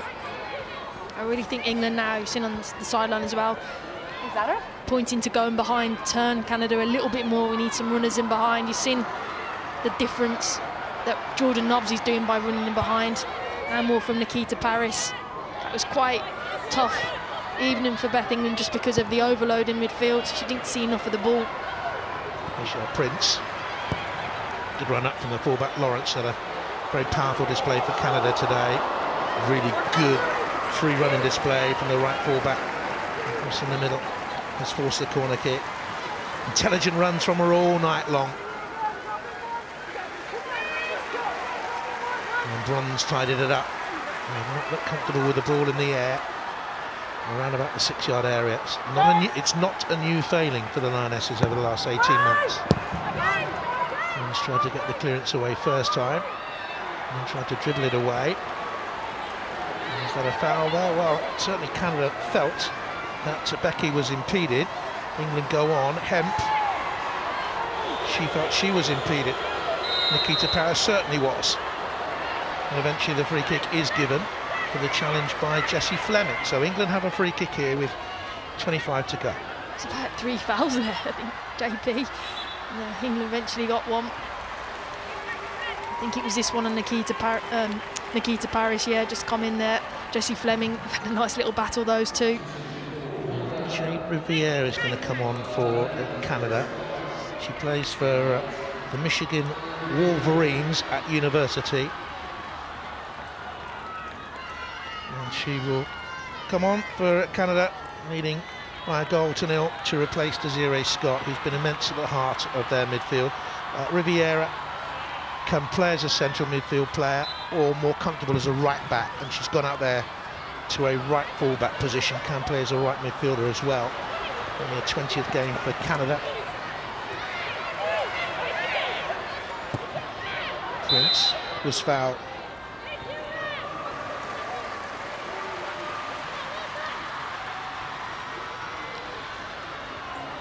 It has been competitive, it's friendly international, but it has been competitive. Maybe going back to London 2012 when Canada beat Team GB, going back to that game Karen played in Vancouver when England knocked the hosts out of the World Cup at the quarter-final stage.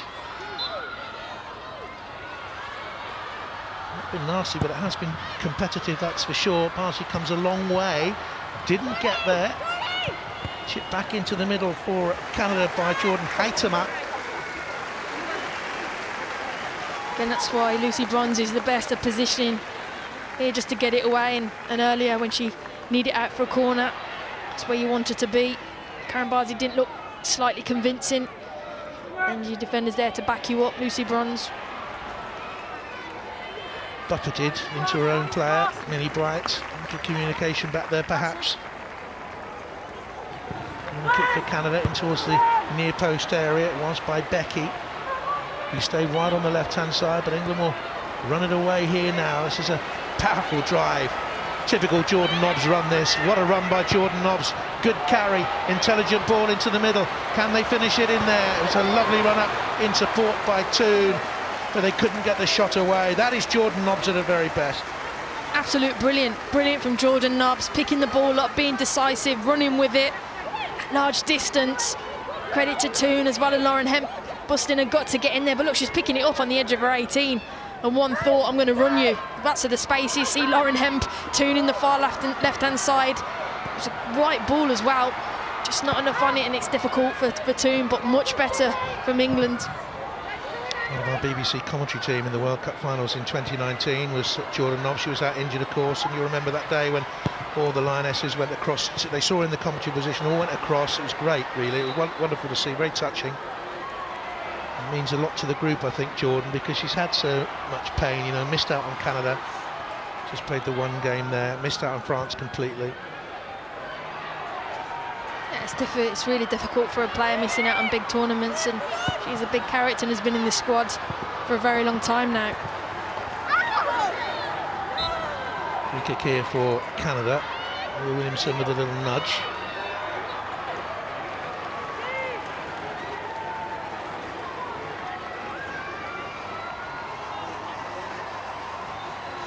Foul on Lawrence. She's been such a willing worker on that side.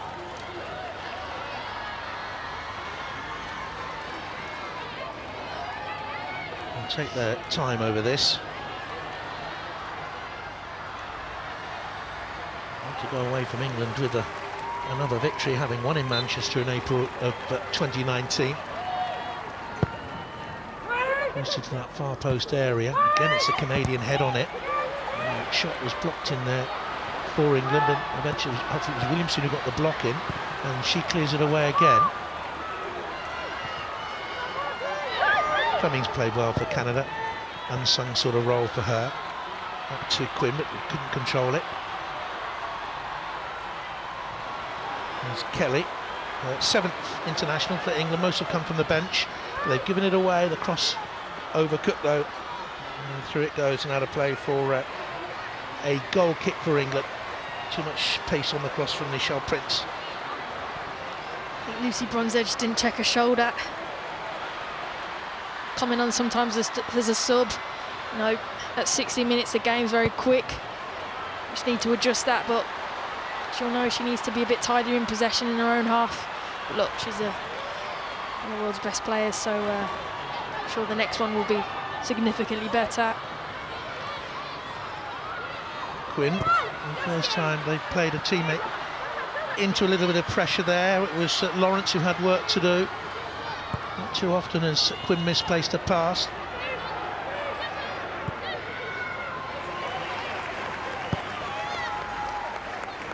"20 minutes to go." Confidence in the Lionesses grew in that World Cup finals of those World Cup finals of 2015, and then the crescendo of public support in France 2019.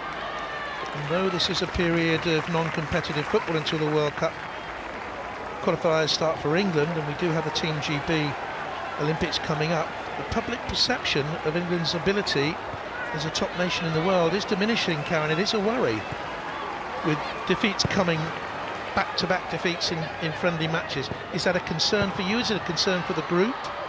No, not for me. I think I've always said it for a long time, and I think I said it to you yesterday. You're judged as a player, as a manager, at international tournaments, and you see in friendlies. This is an opportunity for Hegarisa to test her players.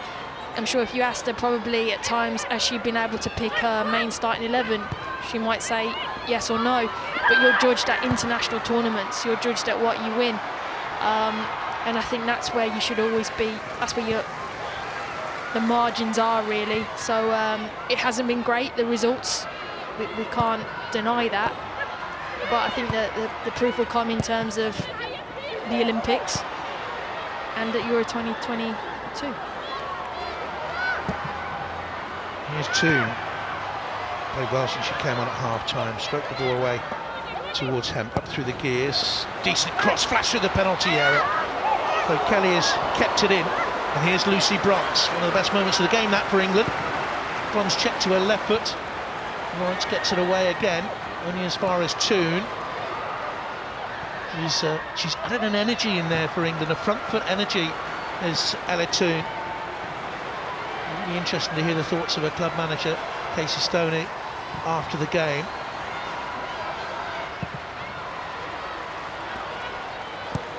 Never asked Casey Stoney about the TV quiz Pointless, Karen. Actually won a minute. His hand deflected away for a cross on the far side for England if they can get it in with a throw in first of all. This is a good move by England here. Yeah, it's good from Hemp. She isolates the full-back, and look, it's a brilliant ball. You're just waiting for that number 9 just to attack it and get a tap in. Casey and Hope Solo destroyed the opposition in Pointless in a World Cup special. And in the opposition that day, Fran Lasso myself shamefully went out in the first round, and I wish I could blame Lasso, but sadly I can't. The responsibility lay on my shoulders. Knowing how competitive Casey Stoney is, and also Hope Solo, I think it's fair that you might have lost. I was frightened. Intimidated. Never been mentioned, of course. Here's Canada in possession, out wide, looking for Becky. What have you made of the WSL players in that Canadian side today? Because supporters of Manchester City and Chelsea and the like, of course, will be interested to hear your thoughts on those two. Yeah, I've enjoyed Becky. I think it was mentioned in the pre-game how good she is. I think she's very technically good. She's improved physically as well, that side of the game, and she always causes a threat. And I thought Fleming's been very good today. Hasn't really featured that much for Chelsea, but yeah, has been really smart and intelligent and done a good team job. And Zadorsky at the back, Tottenham player? Yeah, same again. He's come captain now, and has defended well as a left-sided centre-back. Yeah, I've been impressed, and again, it's fantastic to see WSL players shining on the international stage. There's the armband, Zadorsky, after Scott went off. There she is. And just digs out a clearance. Had a late shot from a goalkeeper, but didn't take any chances. Shalina Zadorsky gets it away. Here's Bronze. Swept away by Williamson.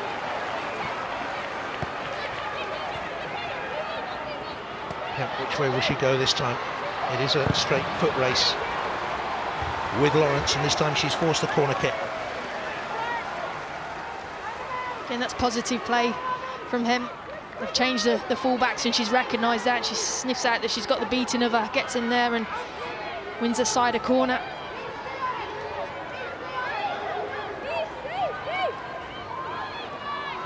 Only 15 minutes to go. Little flick on by Hem. Zadorsky got it away.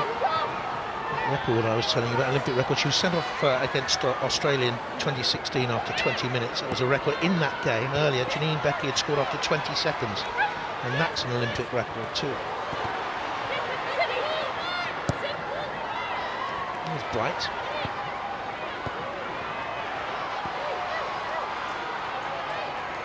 And where's he going here? Again, kind of just drop back off. There's been good positioning by Quinn, just in front of their centre backs. Again, I'm just watching Toon. She's really good. She's just giving those little angles. Intelligence, her football IQ is really high. You see her position's very, very good to give her teammates good options on the ball. Always wanting it as well. Really like that. Well, we're playing Champions League football next season with Manchester United. Good tussle developing between United and Arsenal for that slot. 3 teams from the WSL, 10 years old today, go into the Champions League next season. Soon into Nobbs and swept quickly away to Lucy Bronze. Better pace about England now in some of their passing movements.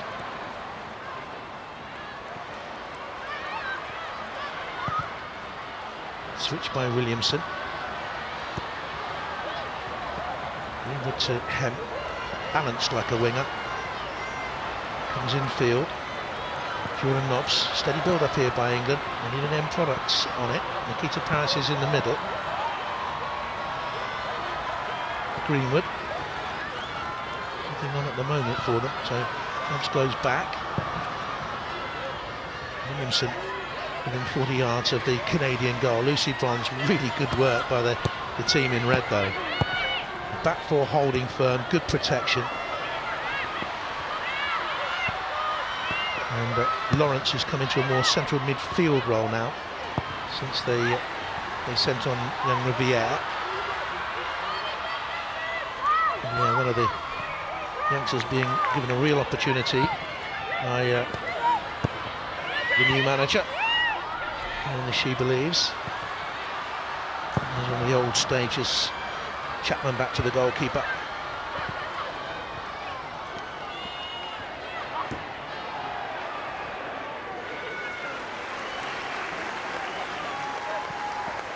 Toon.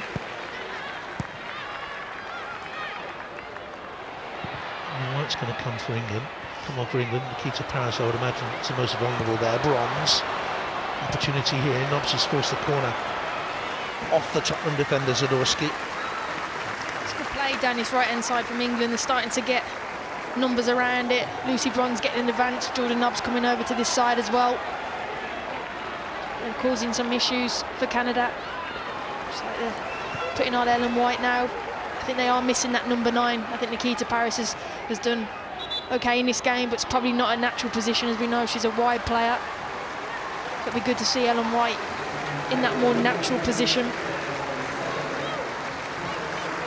Here she comes then. So often England's talismanic goal scorer in the last couple of years.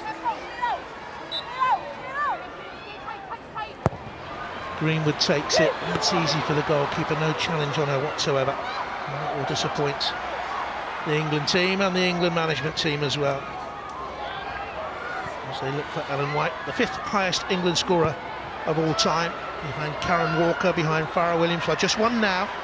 Kerry Davis is 4 ahead, and Kelly Smith is within sight of Ellen White. Just 7 goals separate the two. Coming on for Canada, I mentioned experience in this squad. Don't forget Christine Sinclair, who's got 297 appearances. She's injured. Well, they're bringing on a mere stripling. Hardly any experience for Sophie Schmidt, just the 202 internationals for Canada. Always remarkable. And here, Hemp has stolen it back, and look at the pace, and look at the charge, and look at the recovering challenge there by Giles, who gave away the ball initially and hurtled back to deny Lauren Hemp. Golden opportunity for an England equaliser. Tell you what, that is a brilliant block from Giles, but great pressure from Lauren Hemp. Picks it up, could have played Ellen White in, but uses her pace to get past, and you think it's got to be goal.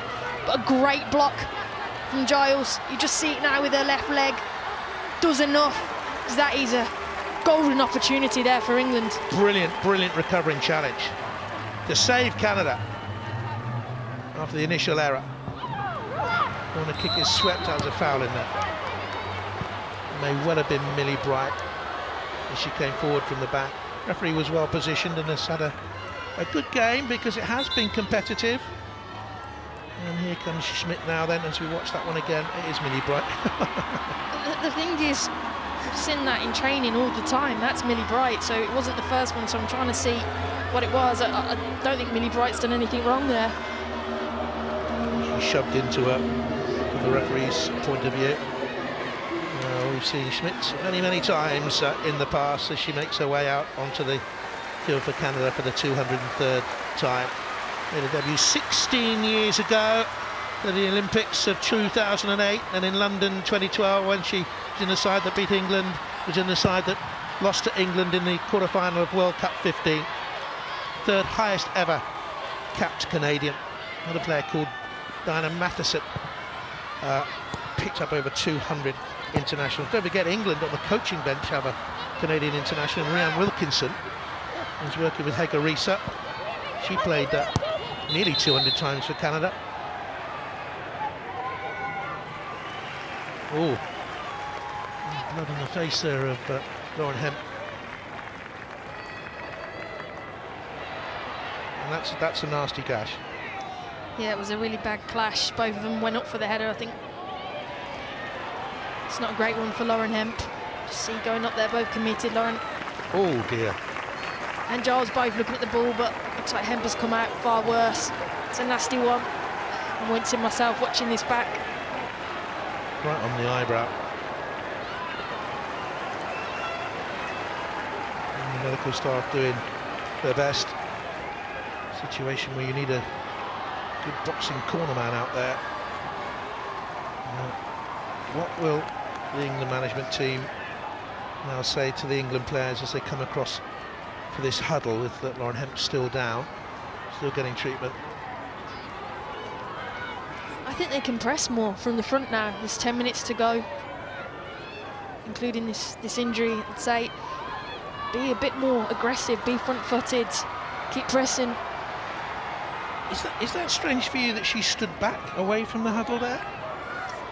I think her assistant, as you mentioned, former Canadian player, she seems to be doing all the tactical stuff. She might be giving the information, is just watching things back, but as you can see, there is tactical information being put onto the team. She might want to cover that up though, because we can all see the tactics that they're trying to do, and it looked like trying to get as many players centrally as possible. And Wilkinson, dad born in Denmark, was in the English military, mum Welsh. She was a good sportswoman at Canadian level, played good ice hockey, good rugby player. And Wilkinson, a very good footballer. Olympic bronze in London in 2012. And a bandage for Lauren Hemp. The closing 6 minutes. Yeah, I'd really like to see England now really press just the final few minutes with a bit more intensity, because I haven't really seen how comfortable Canada are in possession at the back, and they really put them under pressure. You got some really quick, speedy players on for the England side, and you win it higher up and you're closer to goal.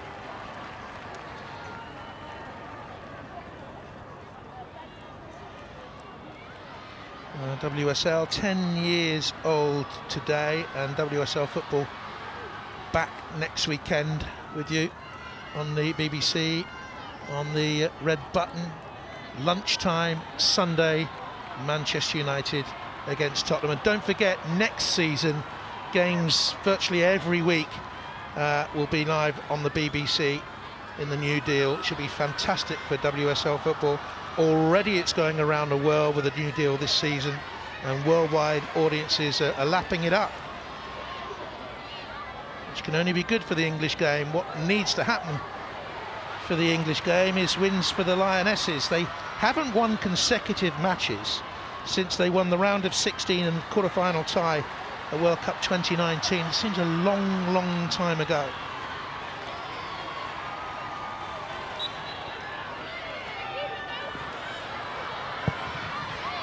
Will get it away. Karen, you've got to pick a player of the match in a couple of minutes. Ooh, good for Karen Barsi. She needs to get it away, and didn't. And Canada have a second goal. It's another nightmarish defensive mistake by England. The back pass short, and Barsi couldn't get it away.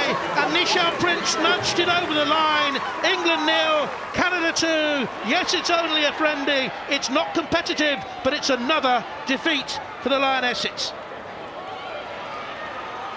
Again, we talk about football, it's margins and mistakes, and unfortunately, again, this is another mistake. The back pass from Millie Bright, and Karen Barsi just doesn't adjust her feet, and it just allows Prince to come in and press. Touch there, it is a tight touch, but you can't have it 2 yards out from your own goal. You can't open your hips up and allow Prince to get in there and just nick it. It's a mistake from England again, and it's cost them in the opening minutes of the first half and now in the latter stages of the second half. And you feel for Karen Barsi just coming to the side, and you're thinking, feel for her. Her first international since those World Cup finals in France. Nichelle Prince's first goal since those World Cup finals in France when she netted against New Zealand. And it's England 0, Canada 2. A free kick goes England way for the challenge on Toon. Now you're looking for positives at this stage of the game. You've also got to name a player of the match in a moment, Karen. And I'll get an ear bashing from the director because I was supposed to remind you of that beforehand and I forgot. But anyway, positives, let's think positive. Toon, a positive for England in this second half, you think? Toon has been positive. I think Stanway's probably been the best player for England. I think Lauren Hemper's had good patches, but I think defensively, I think Canada did well against her. I think the bravest player for me today was Georgia Stanway. You know, playing in a different role, different position. I've been impressed with her. So yeah, I think she would be player of the match. Player of the match for me, yeah. Georgia Stanway, Lionesses player of the match for Karen Carney. Who was a wonderful footballer for the Lionesses. And England over the years, same thing, but they were known better as England, really. Would you agree with that? The Lionesses thing is a relatively new thing. It's a bit of a brand name. I still think England women moving forward, one team. But yeah, but thinking about another positive, Jordan Nobbs in the attacking role, pushing further forward has been good. As you said, Toon coming in, I think I keep mentioning her intelligence to get into good positions. They've been positives as well. It's just a game management from England, you know, early on in the game in this latter part. Could that pass, did it need to go back to Karen Bardsley? Maybe not. Could it have gone forward? But these are lessons learned that you would rather have in a friendly than in an international match where there's really something on it. This is a good move by England. Hemp to Nobbs and out wide to Bronze, and back it goes to Jordan Nobbs. She's had a shot on goal. Patted down, but look at Lucy Bronze hurtling in there just in case anything came loose. That's a bit more like the old England of a couple of years back. Yeah, really good long-range shot from Jordan Nobbs. She sees the opportunity, and you're right, even seeing Lucy Bronze a lot higher up in the pitch, that's more like England, what you want to see. And he was competitive, but it's cleared away again by Zadorsky. Terrific performances for Canada's, from Canada's point of view. Lawrence, Giles, Zadorsky, Quinn, Desiree Scott.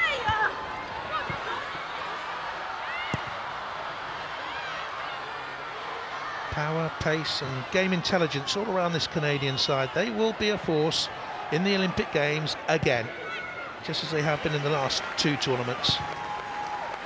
Up it goes by Williamson, looking for Ellen White. I remember, JP, though, England had a game at Wembley where Germany beat England 3-0, and I played in that game as well. And after the game, we kind of said, look, we'd rather lose in this friendly match than in the major tournament, and we learned a lot from that day. And this is what England have got to learn in these friendlies now, that the mistakes that have happened, it's in a friendly game. And I'm positive. I think that Hegarisa would have learnt a lot from these 2 fixtures. It's been a long time since England have come together and played Tier 1 opposition. So I'm still confident with this side. That was a momentous day. England playing Germany at Wembley, having England women games at Wembley was a huge step forward. And Baroness Sue, you heard from her at half-time, played a massive role in that. Lucy Bronze with the ball in towards the near post, and that's dropped down. And when you started your England career, Karen, thought of an England's women's team playing at Wembley Stadium, it would have been unthinkable. So the developments in the game, I think, over the last 8 years have been so dramatic, so dramatic. It's a credit to a lot of people, you know, behind the scenes and massive supporters of the women's game, but it's brilliant to see, and hopefully when people are allowed back into the stadiums, those stadiums can be full again. England have possession with Hemp, with that bandage protecting the head wound, which has gone beyond this time for the first time in the game, really. Schmidt was back there to cover for Canada. It's going to be a corner kick for England. Hemp walking wounded. And who's that Canadian player that's down on the halfway? Is that Zadorsky? No, she's back in defence. Becky, is it? No, it's not. It's the substitute who's come on, the striker, Jordan Heitema, who's gone down.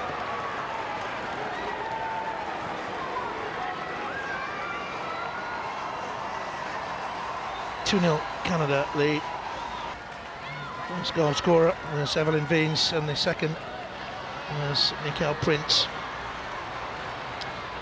Again, JP, I don't think Hegarisa will be going, Canada have played through us, haven't really hurt us, have been mistakes from England in essence, and that's what I keep talking about, the lessons learned. So you eradicate them. Hemp's had a really good chance, Jordan Nobbs has hit the crossbar, there's been opportunities for England. It really is the margins in both 18-yard box. Can England get a stoppage time goal? Heitema has trudged off for Canada. I think she's going to reappear. Jordan Nobbs with the corner kick for England. Can they get a consolation? White was underneath, bounces off Schmidt. There's an appeal there for handball by one of the England players. I think it was Greenwood who was appealing. An eventual shot from Millie Bright goes harmlessly wide. England started the first half so poorly, and then that mistake for the second goal as well. Hegarisa will talk honestly about that. Haven't had too many dealings with her thus far, but have been able to speak to her a couple of times. She's very amenable, and very affable, very knowledgeable.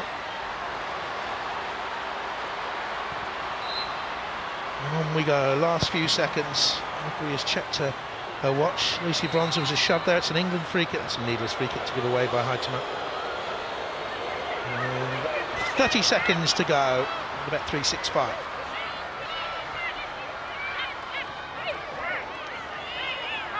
Need to get on with this.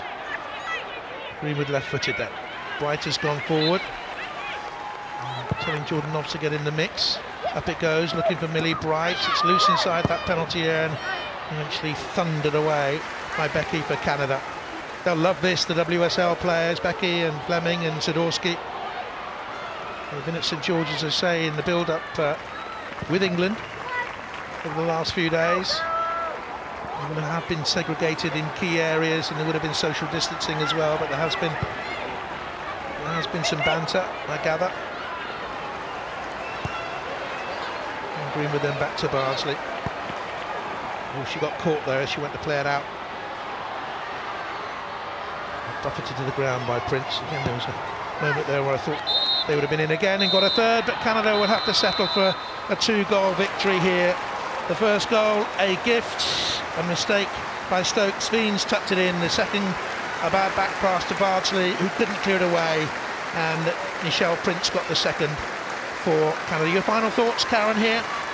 Margins. I think the margins have cost England tonight, but like I keep saying, it's bigger picture planning moving forward. I think Hegarisa would have learnt a lot from these two fixtures, these international friendlies, as well as the players. But they have to eradicate these mistakes if they want to progress in major tournaments. Good night for the former England assistant manager, Bev Priestman, and her Canadian side. They have come to Stoke and they go away with a victory by 2-0.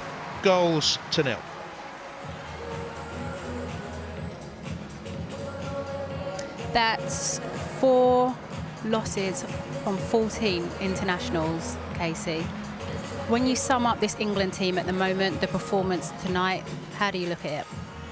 It's definitely not the form you'd be wanting to go into any major tournament with. I think Karen Carney's just said it there on commentary. It is a game of fine margins, but it seems that we're, as an England team, the fine margins are going for the opposition far too regularly, and it's mistakes that are costing this England team at the moment. I think it was pretty similar against France. And in the other box, not taking the opportunities, but didn't create really enough tonight to win the game. I said 4 losses, I meant only 4 wins from the last 14 internationals. Rachel, when we look at the first goal, the second goal, another defensive mistake. Yeah, I thought you might come to me on that one. You know me too well. It's, me and Case were talking about it, it's a lonely place. You see it here, comes from an uncontested drop ball because Canada are in possession of the ball when Lauren Henn went off the pitch, so back to them. So rightly they can play it as the ball was in possession. KB just needs to clear a line, simple as that. Backpedaling, you're off balance, you need to be on your front foot and your body weight going forwards.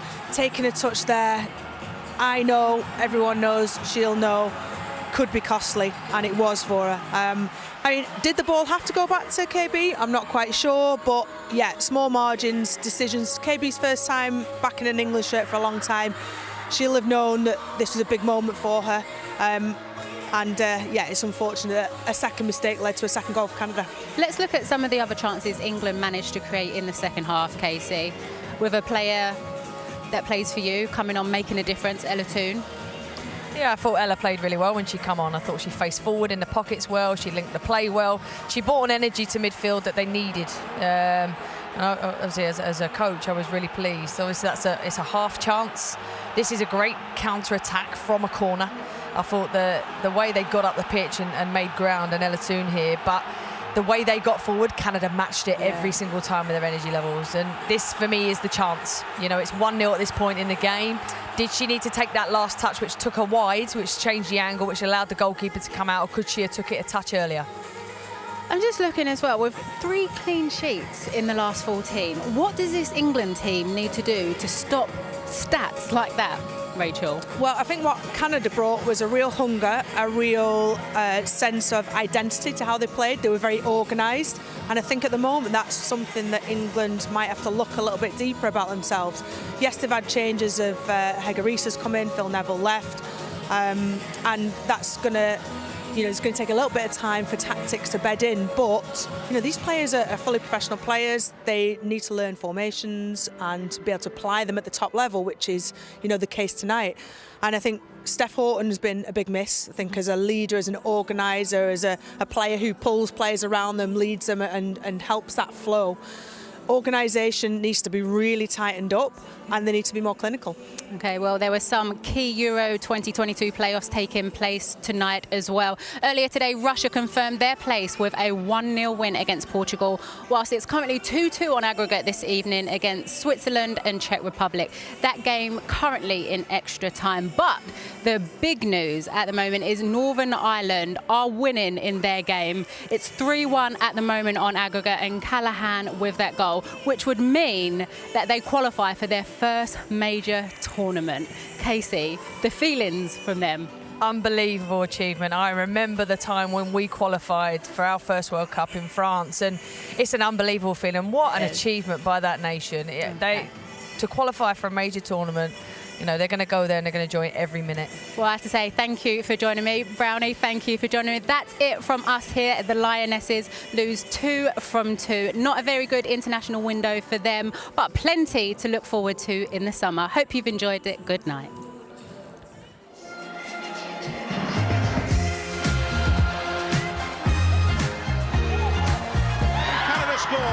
after 2 minutes and 35 seconds. A shot from range. Nobbs takes it. Oh, net rattle at the top of the bar.